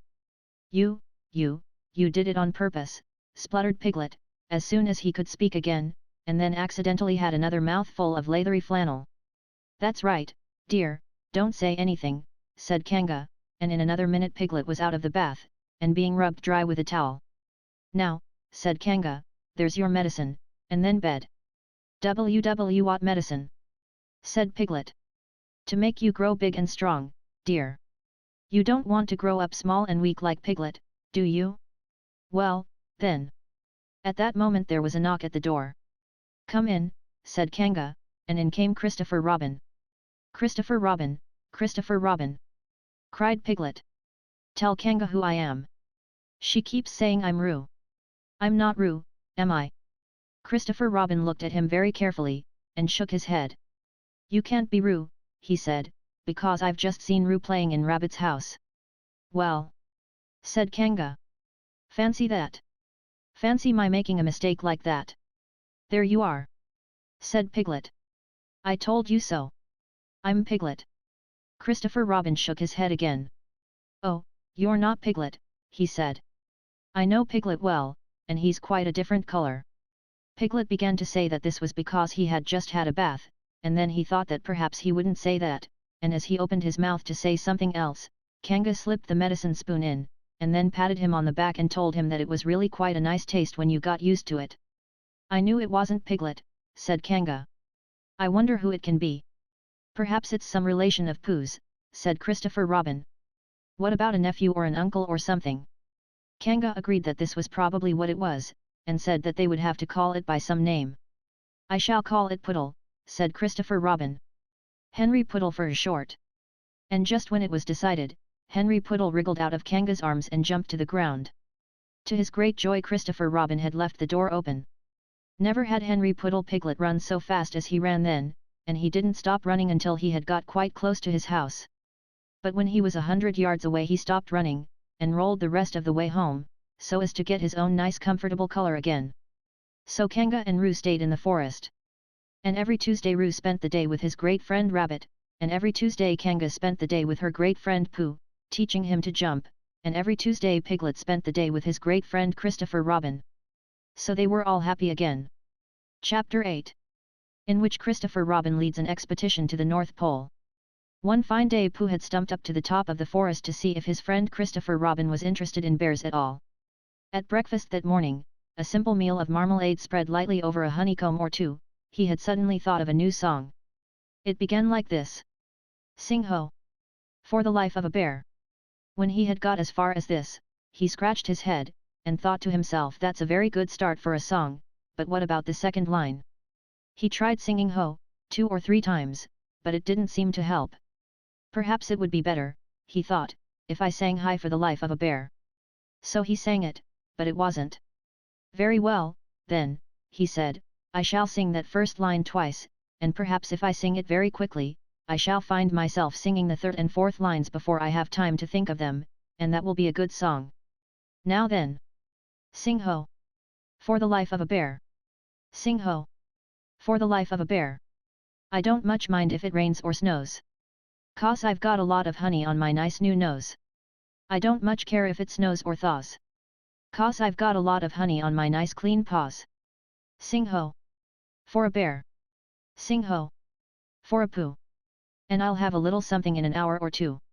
He was so pleased with this song that he sang it all the way to the top of the forest, and if I go on singing it much longer, he thought, it will be time for the little something, and then the last line won't be true. So he turned it into a hum instead. Christopher Robin was sitting outside his door, putting on his big boots. As soon as he saw the big boots, Pooh knew that an adventure was going to happen, and he brushed the honey off his nose with the back of his paw, and spruced himself up as well as he could, so as to look ready for anything. "Good morning, Christopher Robin," he called out. "Hello, Pooh Bear. I can't get this boot on." "That's bad," said Pooh. "Do you think you could very kindly lean against me, 'cause I keep pulling so hard that I fall over backwards. Pooh sat down, dug his feet into the ground, and pushed hard against Christopher Robin's back, and Christopher Robin pushed hard against his, and pulled at his boot until he had got it on. "And that's that," said Pooh. "What do we do next?" "We are all going on an expedition," said Christopher Robin, as he got up and brushed himself. "Thank you, Pooh." "Going on an expedition?" said Pooh eagerly. "I don't think I've ever been on one of those. Where are we going to on this expedition?" "Expedition, silly old bear. It's got an X in it." "Oh," said Pooh. "I know. But he didn't really. We're going to discover the North Pole." "Oh," said Pooh again. "What is the North Pole?" he asked. "It's just a thing you discover," said Christopher Robin carelessly, not being quite sure himself. "Oh. I see," said Pooh. "Are bears any good at discovering it?" "Of course they are. And Rabbit and Kanga and all of you. It's an expedition. That's what an expedition means. A long line of everybody. You'd better tell the others to get ready, while I see if my gun's all right. And we must all bring provisions." "Bring what?" "Things to eat." "Oh," said Pooh happily. "I thought you said provisions. I'll go and tell them." And he stumped off. The first person he met was Rabbit. "Hello, Rabbit," he said, "is that you?" "Let's pretend it isn't," said Rabbit, "and see what happens. I've got a message for you. I'll give it to him. We're all going on an expedition with Christopher Robin." "What is it when we're on it?" "A sort of boat, I think," said Pooh. "Oh. That sort?" "Yes. And we're going to discover a pole or something. Or was it a mole? Anyhow we're going to discover it." "We are we?" said Rabbit. "Yes. And we've got to bring things to eat with us. In case we want to eat them. Now I'm going down to Piglet's. Tell Kanga, will you?" He left Rabbit and hurried down to Piglet's house. The piglet was sitting on the ground at the door of his house blowing happily at a dandelion, and wondering whether it would be this year, next year, sometime or never. He had just discovered that it would be never, and was trying to remember what it was, and hoping it wasn't anything nice, when Pooh came up. "Oh! Piglet," said Pooh excitedly, "we're going on an expedition, all of us, with things to eat. To discover something." "To discover what?" said Piglet anxiously. "Oh! Just something. Nothing fierce." Christopher Robin didn't say anything about fierce. He just said it had an X. "It isn't their necks I mind," said Piglet earnestly. "It's their teeth. But if Christopher Robin is coming I don't mind anything." In a little while they were already at the top of the forest, and the expedition started. First came Christopher Robin and Rabbit, then Piglet and Pooh, then Kanga, with Roo in her pocket, and Owl, then Eeyore, and, at the end, in a long line, all Rabbit's friends and relations. "I didn't ask them," explained Rabbit carelessly. "They just came. They always do. They can march at the end, after Eeyore." "What I say," said Eeyore, "is that it's unsettling. I didn't want to come on this expo," what Pooh said. "I only came to oblige. But here I am, and if I am the end of the expo, what we're talking about, then let me be the end. But if, every time I want to sit down for a little rest, I have to brush away half a dozen of Rabbit's smaller friends and relations first, then this isn't an expo, whatever it is, at all, it's simply a confused noise. That's what I say." "I see what Eeyore means," said Owl. "If you ask me." "I'm not asking anybody," said Eeyore. "I'm just telling everybody. We can look for the North Pole, or we can play Here We Go gathering nuts and may with the end part of an ant's nest. It's all the same to me." There was a shout from the top of the line. "Come on!" called Christopher Robin. "Come on!" called Pooh and Piglet. "Come on!" called Owl. "We're starting," said Rabbit. "I must go." And he hurried off to the front of the expedition with Christopher Robin. "All right," said Eeyore. "We're going. Only don't blame me." So off they all went to discover the pole. And as they walked, they chattered to each other of this and that, all except Pooh, who was making up a song. "This is the first verse," he said to Piglet, when he was ready with it. "First verse of what?" "My song." "What song?" "This one." Which one? Well, if you listen, Piglet, you'll hear it. How do you know I'm not listening? Pooh couldn't answer that one, so he began to sing. They all went off to discover the pole. Owl and Piglet and Rabbit and all. It's a thing you discover, as I've been told. By Owl and Piglet and Rabbit and all. Eeyore, Christopher Robin and Pooh. And Rabbit's relations all went too. And where the pole was none of them knew. Sing hey! For Owl and Rabbit and all. Hush! Said Christopher Robin turning round to Pooh, we're just coming to a dangerous place. Hush! Said Pooh turning round quickly to Piglet. Hush! Said Piglet to Kanga. Hush! Said Kanga to Owl, while Roo said hush. Several times to himself very quietly. Hush! Said Owl to Eeyore. Hush! Said Eeyore in a terrible voice to all Rabbit's friends and relations, and hush! They said hastily to each other all down the line, until it got to the last one of all. And the last and smallest friend and relation was so upset to find that the whole expedition was saying hush to him, that he buried himself head downwards in a crack in the ground, and stayed there for 2 days until the danger was over, and then went home in a great hurry, and lived quietly with his aunt ever afterwards. His name was Alexander Beetle. They had come to a stream which twisted and tumbled between high rocky banks, and Christopher Robin saw at once how dangerous it was. It's just the place, he explained, for an ambush. What sort of bush? Whispered Pooh to Piglet. A gorse bush. My dear Pooh, said Owl in his superior way, don't you know what an ambush is? Owl, said Piglet, looking round at him severely. Pooh's whisper was a perfectly private whisper, and there was no need. An ambush, said Owl, is a sort of surprise. So is a gorse bush sometimes, said Pooh. An ambush, as I was about to explain to Pooh, said Piglet, is a sort of surprise. If people jump out at you suddenly, that's an ambush, said Owl. It's an ambush, Pooh, when people jump at you suddenly, explained Piglet. Pooh, who now knew what an ambush was, said that a gorse bush had sprung at him suddenly one day when he fell off a tree, and he had taken 6 days to get all the prickles out of himself. We are not talking about gorse bushes, said Owl a little crossly. I am, said Pooh. They were climbing very cautiously up the stream now, going from rock to rock, and after they had gone a little way they came to a place where the banks widened out at each side, so that on each side of the water there was a level strip of grass on which they could sit down and rest. As soon as he saw this, Christopher Robin called halt. And they all sat down and rested. I think, said Christopher Robin, that we ought to eat all our provisions now, so that we shan't have so much to carry. Eat all our what? Said Pooh. All that we've brought, said Piglet, getting to work. That's a good idea, said Pooh, and he got to work too. Have you all got something? Asked Christopher Robin with his mouth full. All except me, said Eeyore. As usual. He looked round at them in his melancholy way.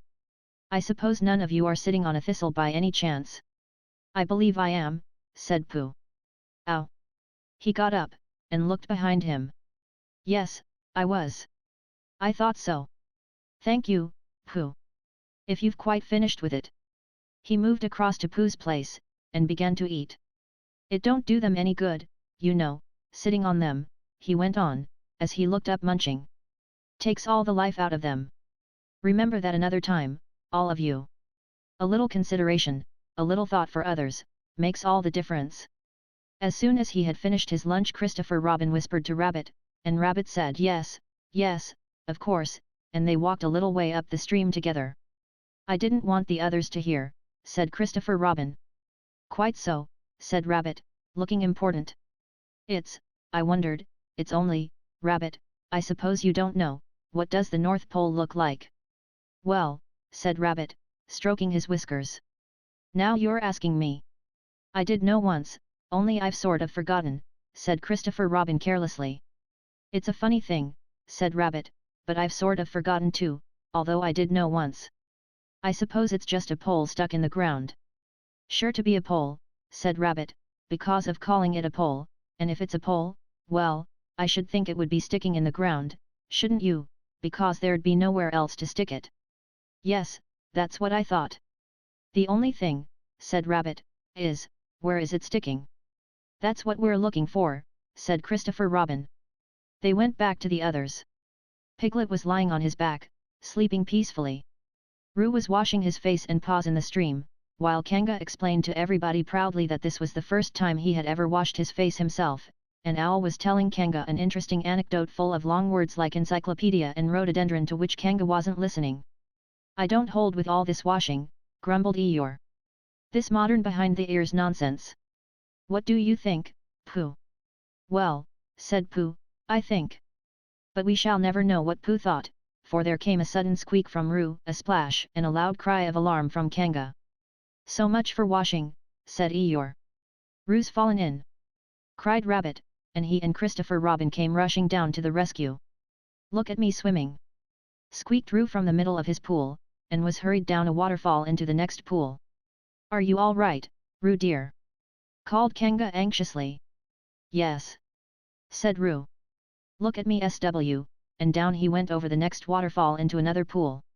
Everybody was doing something to help.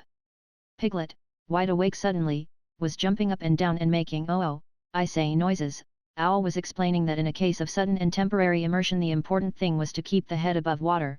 Kanga was jumping along the bank, saying, Are you sure you're all right, Roo dear?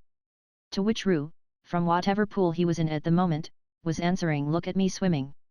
Eeyore had turned round and hung his tail over the first pool into which Roo fell, and with his back to the accident was grumbling quietly to himself, and saying, All this washing, but catch on to my tail, little Roo, and you'll be all right, and Christopher Robin and Rabbit came hurrying past Eeyore, and were calling out to the others in front of them. All right, Roo, I'm coming, called Christopher Robin. Get something across the stream lower down, some of you fellows, called Rabbit. But Pooh was getting something. 2 pools below Roo he was standing with a long pole in his paws, and Kanga came up and took one end of it, and between them they held it across the lower part of the pool, and Roo, still bubbling proudly, Look at me swimming, drifted up against it, and climbed out. Did you see me swimming? Squeaked Roo excitedly, while Kanga scolded him and rubbed him down. Pooh, did you see me swimming? That's called swimming, what I was doing. Rabbit, did you see what I was doing? Swimming. Hello, Piglet. I say, Piglet. What do you think I was doing? Swimming. Christopher Robin, did you see me? But Christopher Robin wasn't listening. He was looking at Pooh. Pooh, he said, where did you find that pole? Pooh looked at the pole in his hands. I just found it, he said. I thought it ought to be useful. I just picked it up. Pooh, said Christopher Robin solemnly, the expedition is over. You have found the North Pole. Oh, said Pooh. Eeyore was sitting with his tail in the water when they all got back to him. Tell Roo to be quick, somebody, he said. My tail's getting cold. I don't want to mention it, but I just mention it. I don't want to complain, but there it is. My tail's cold. Here I am. Squeaked Roo. Oh, there you are. Did you see me swimming? Eeyore took his tail out of the water, and swished it from side to side. As I expected, he said. Lost all feeling. Numbed it. That's what it's done. Numbed it. Well, as long as nobody minds, I suppose it's all right. Poor old Eeyore. I'll dry it for you, said Christopher Robin, and he took out his handkerchief and rubbed it up. Thank you, Christopher Robin. You're the only one who seems to understand about tails. They don't think, that's what the matter with some of these others. They've no imagination. A tail isn't a tail to them, it's just a little bit extra at the back. Never mind, Eeyore, said Christopher Robin, rubbing his hardest. Is that better? It's feeling more like a tail perhaps. It belongs again, if you know what I mean. Hello, Eeyore, said Pooh, coming up to them with his pole. Hello, Pooh. Thank you for asking, but I shall be able to use it again in a day or 2. Use what? Said Pooh. What we are talking about. I wasn't talking about anything, said Pooh, looking puzzled. My mistake again. I thought you were saying how sorry you were about my tail, being all numb, and could you do anything to help? No, said Pooh. That wasn't me, he said. He thought for a little and then suggested helpfully, perhaps it was somebody else. Well, thank him for me when you see him. Pooh looked anxiously at Christopher Robin. Pooh's found the North Pole, said Christopher Robin. Isn't that lovely? Pooh looked modestly down. "Is that it?" said Eeyore. "Yes," said Christopher Robin. "Is that what we were looking for?" "Yes," said Pooh. "Oh," said Eeyore. "Well, anyhow, it didn't rain," he said. They stuck the pole in the ground, and Christopher Robin tied a message onto it. North Pole. Discovered by Pooh. Pooh found it. Then they all went home again. And I think, but I am not quite sure, that Roo had a hot bath and went straight to bed. But Pooh went back to his own house, and feeling very proud of what he had done, had a little something to revive himself. Chapter 9. In which Piglet is entirely surrounded by water. It rained and it rained and it rained. Piglet told himself that never in all his life, and he was goodness knows how old, 3, was it, or 4, never had he seen so much rain. Days and days and days. If only, he thought, as he looked out of the window, I had been in Pooh's house, or Christopher Robin's house, or Rabbit's house when it began to rain, then I should have had company all this time, instead of being here all alone, with nothing to do except wonder when it will stop. And he imagined himself with Pooh, saying, "Did you ever see such rain, Pooh?" And Pooh saying, "Isn't it awful, Piglet?" And Piglet saying, "I wonder how it is over Christopher Robin's way," and Pooh saying, "I should think poor old Rabbit is about flooded out by this time." It would have been jolly to talk like this, and really, it wasn't much good having anything exciting like floods, if you couldn't share them with somebody. For it was rather exciting. The little dry ditches in which Piglet had nosed about so often had become streams, the little streams across which he had splashed were rivers, and the river, between whose steep banks they had played so happily, had sprawled out of its own bed and was taking up so much room everywhere, that Piglet was beginning to wonder whether it would be coming into his bed soon. "It's a little anxious," he said to himself, "to be a very small animal entirely surrounded by water. Christopher Robin and Pooh could escape by climbing trees, and Kanga could escape by jumping, and Rabbit could escape by burrowing, and Owl could escape by flying, and Eeyore could escape by making a loud noise until rescued, and here am I, surrounded by water and I can't do anything." It went on raining, and every day the water got a little higher, until now it was nearly up to Piglet's window, and still he hadn't done anything. "There's Pooh," he thought to himself. "Pooh hasn't much brain, but he never comes to any harm.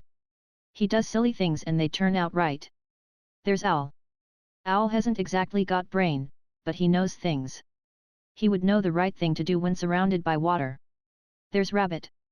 He hasn't learned in books, but he can always think of a clever plan. There's Kanga. She isn't clever, Kanga isn't, but she would be so anxious about Roo that she would do a good thing to do without thinking about it. And then there's Eeyore. And Eeyore is so miserable anyhow that he wouldn't mind about this. But I wonder what Christopher Robin would do." Then suddenly he remembered a story which Christopher Robin had told him about a man on a desert island who had written something in a bottle and thrown it in the sea, and Piglet thought that if he wrote something in a bottle and threw it in the water, perhaps somebody would come and rescue him. He left the window and began to search his house, all of it that wasn't under water, and at last he found a pencil and a small piece of dry paper, and a bottle with a cork to it.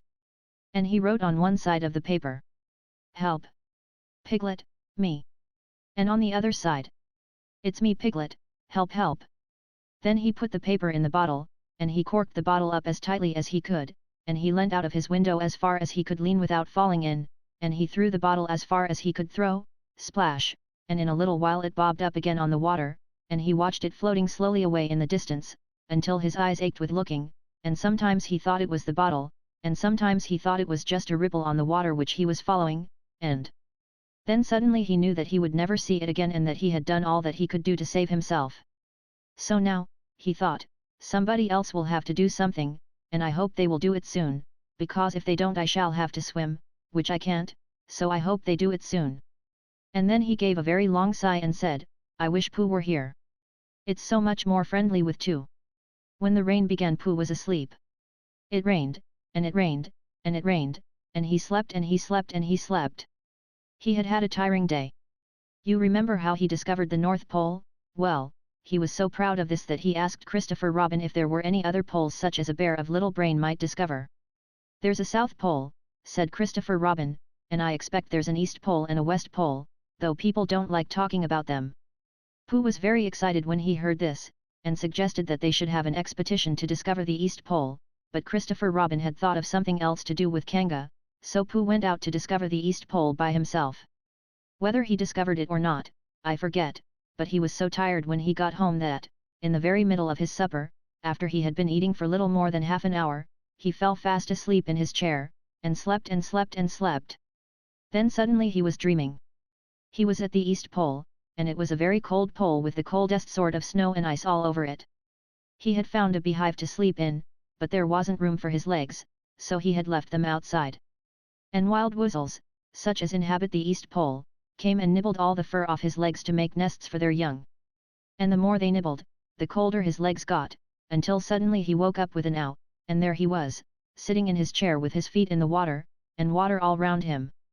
He splashed to his door and looked out. "This is serious," said Pooh. "I must have an escape." So he took his largest pot of honey and escaped with it to a broad branch of his tree, well above the water, and then he climbed down again and escaped with another pot, and when the whole escape was finished, there was Pooh sitting on his branch, dangling his legs, and there, beside him, were 10 pots of honey. 2 days later, there was Pooh, sitting on his branch, dangling his legs, and there, beside him, were 4 pots of honey. 3 days later, there was Pooh, sitting on his branch, dangling his legs, and there beside him, was 1 pot of honey. 4 days later, there was Pooh. And it was on the morning of the 4th day that Piglet's bottle came floating past him, and with one loud cry of honey, Pooh plunged into the water, seized the bottle, and struggled back to his tree again. "Bother!" said Pooh, as he opened it. "All that wet for nothing. What's that bit of paper doing?" He took it out and looked at it. "It's a message," he said to himself, "that's what it is. And that letter is a P, and so is that, and so is that, and P means Pooh, so it's a very important message to me, and I can't read it. I must find Christopher Robin or Owl or Piglet, one of those clever readers who can read things, and they will tell me what this message means. Only I can't swim. Bother!" Then he had an idea, and I think that for a bear of very little brain, it was a good idea. He said to himself, "If a bottle can float, then a jar can float, and if a jar floats, I can sit on the top of it, if it's a very big jar." So he took his biggest jar, and corked it up. "All boats have to have a name," he said, "so I shall call mine the Floating Bear." And with these words he dropped his boat into the water and jumped in after it. For a little while Pooh and the Floating Bear were uncertain as to which of them was meant to be on the top, but after trying 1 or 2 different positions, they settled down with the Floating Bear underneath and Pooh triumphantly astride it, paddling vigorously with his feet. Christopher Robin lived at the very top of the forest. It rained, and it rained, and it rained, but the water couldn't come up to his house. It was rather jolly to look down into the valleys and see the water all round him, but it rained so hard that he stayed indoors most of the time, and thought about things. Every morning he went out with his umbrella and put a stick in the place where the water came up to, and every next morning he went out and couldn't see his stick anymore, so he put another stick in the place where the water came up to, and then he walked home again, and each morning he had a shorter way to walk than he had had the morning before. On the morning of the 5th day he saw the water all round him, and knew that for the first time in his life he was on a real island.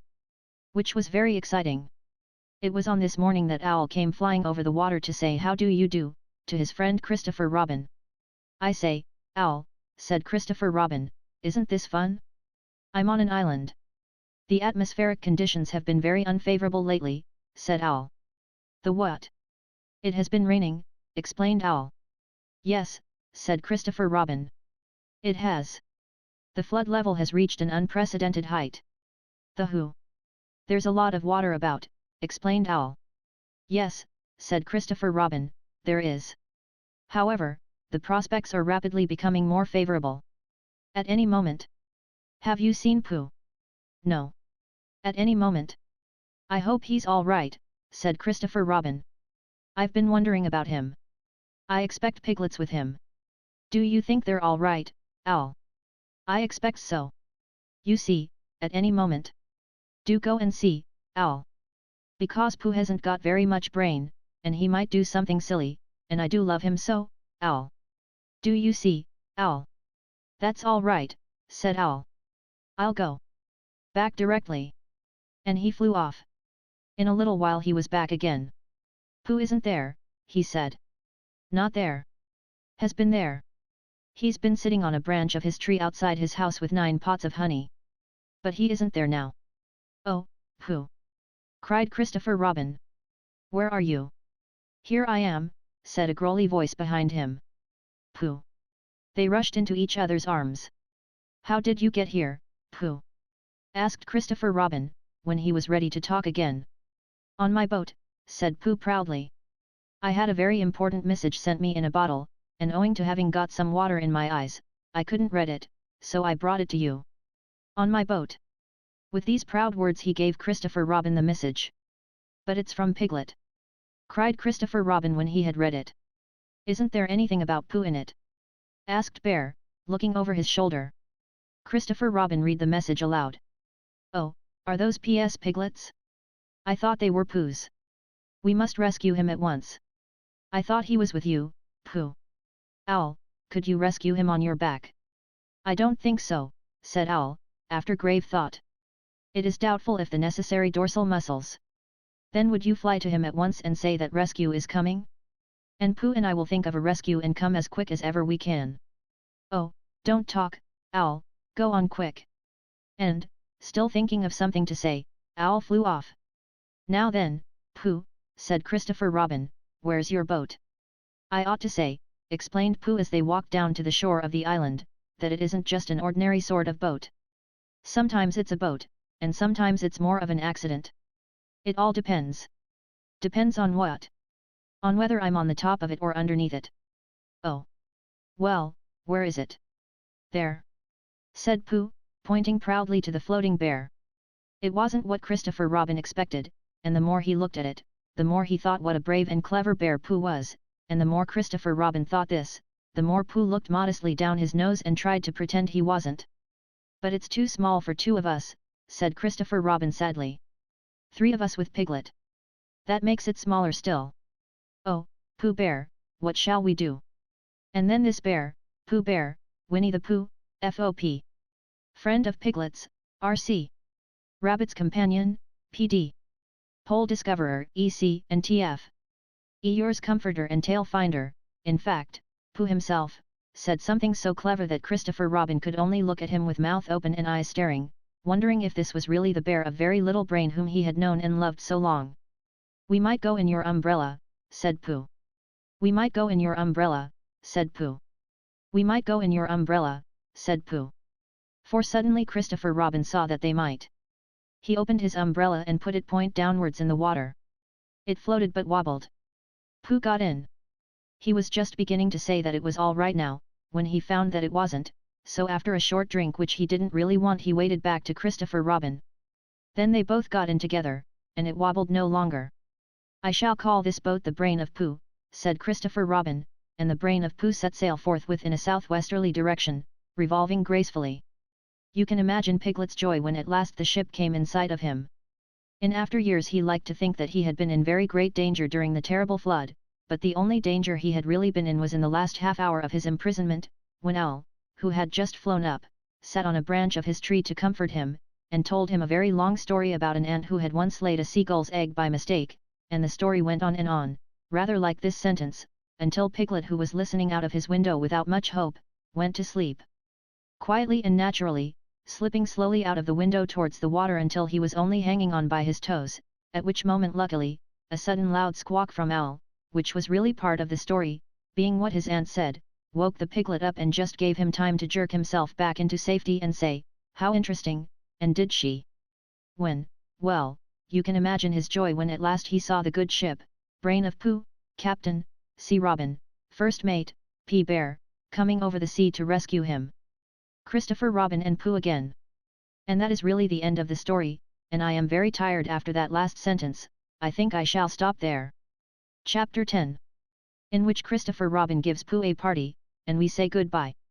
One day when the sun had come back over the forest, bringing with it the scent of May, and all the streams of the forest were tinkling happily to find themselves their own pretty shape again, and the little pools lay dreaming of the life they had seen and the big things they had done, and in the warmth and quiet of the forest the cuckoo was trying over his voice carefully and listening to see if he liked it, and wood pigeons were complaining gently to themselves in their lazy comfortable way that it was the other fellow's fault, but it didn't matter very much. On such a day as this Christopher Robin whistled in a special way he had, an owl came flying out of the 100-acre wood to see what was wanted. "Owl," said Christopher Robin, I am going to give a party. You are you? Said Owl. And it's to be a special sort of party, because it's because of what Pooh did when he did what he did to save Piglet from the flood. Oh, that's what it's for, is it? Said Owl. Yes, so will you tell Pooh as quickly as you can, and all the others, because it will be tomorrow. Oh, it will it? Said Owl, still being as helpful as possible. So will you go and tell them, Owl? Owl tried to think of something very wise to say, but couldn't, so he flew off to tell the others. And the first person he told was Pooh. Pooh, he said, Christopher Robin is giving a party. Oh! Said Pooh. And then seeing that Owl expected him to say something else, he said, will there be those little cake things with pink sugar icing? Owl felt that it was rather beneath him to talk about little cake things with pink sugar icing, so he told Pooh exactly what Christopher Robin had said, and flew off to Eeyore. A party for me! Thought Pooh to himself. How grand! And he began to wonder if all the other animals would know that it was a special Pooh party, and if Christopher Robin had told them about the floating bear and the brain of Pooh and all the wonderful ships he had invented and sailed on, and he began to think how awful it would be if everybody had forgotten about it, and nobody quite knew what the party was for, and the more he thought like this, the more the party got muddled in his mind, like a dream when nothing goes right. And the dream began to sing itself over in his head until it became a sort of song. It was an anxious Pooh song. 3 cheers for Pooh. For who? For Pooh. Why, what did he do?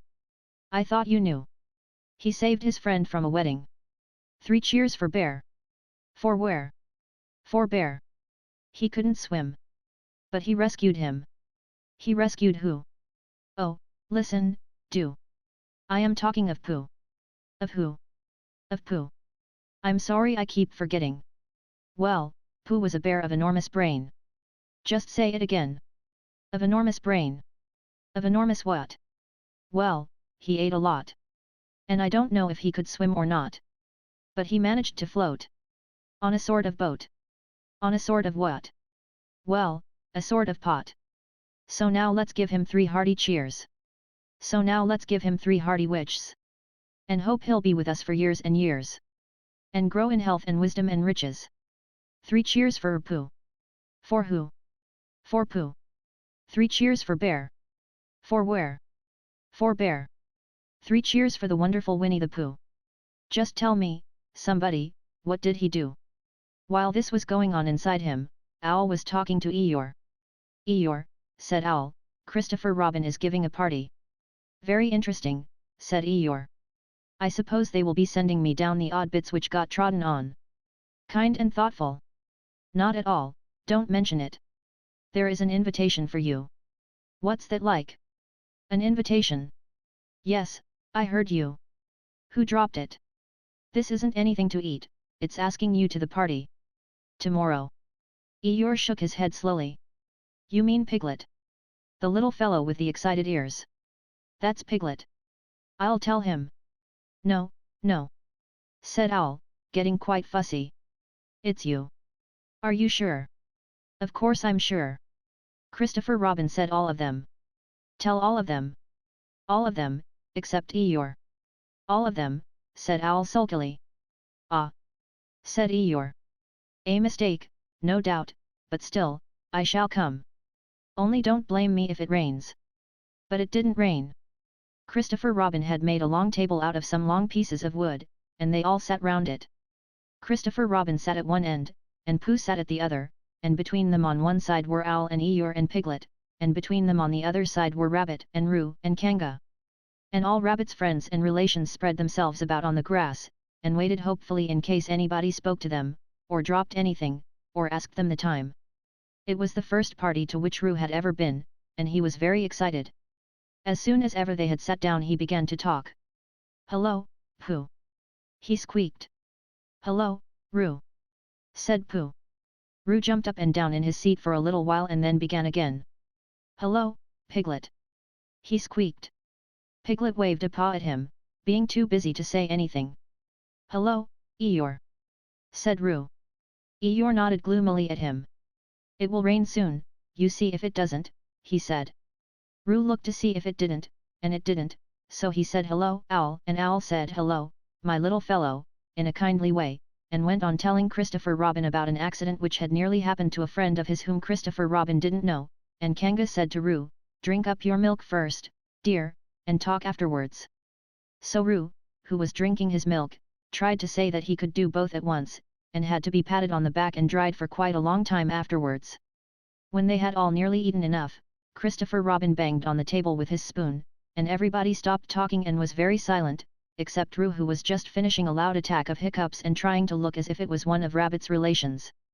"This party," said Christopher Robin, "is a party because of what someone did, and we all know who it was, and it's his party, because of what he did, and I've got a present for him and here it is." Then he felt about a little and whispered, "Where is it?" While he was looking, Eeyore coughed in an impressive way and began to speak. "Friends," he said, including Oddments, "it is a great pleasure, or perhaps I had better say it has been a pleasure so far, to see you at my party. What I did was nothing. Any of you, except Rabbit and Owl and Kanga, would have done the same. Oh, and Pooh. My remarks do not, of course, apply to Piglet and Roo, because they are too small. Any of you would have done the same. But it just happened to be me. It was not, I need hardly say, with an idea of getting what Christopher Robin is looking for now, and he put his front leg to his mouth and said in a loud whisper, 'Try under the table,' that I did what I did, but because I feel that we should all do what we can to help. I feel that we should all. Hup," said Roo accidentally. "Roo, dear," said Kanga reproachfully. "Was it me?" asked Roo, a little surprised. "What's Eeyore talking about?" Piglet whispered to Pooh. "I don't know," said Pooh rather dolefully. "I thought this was your party. I thought it was once. But I suppose it isn't." "I'd sooner it was yours than Eeyore's," said Piglet. "So would I," said Pooh. Hup," said Roo again.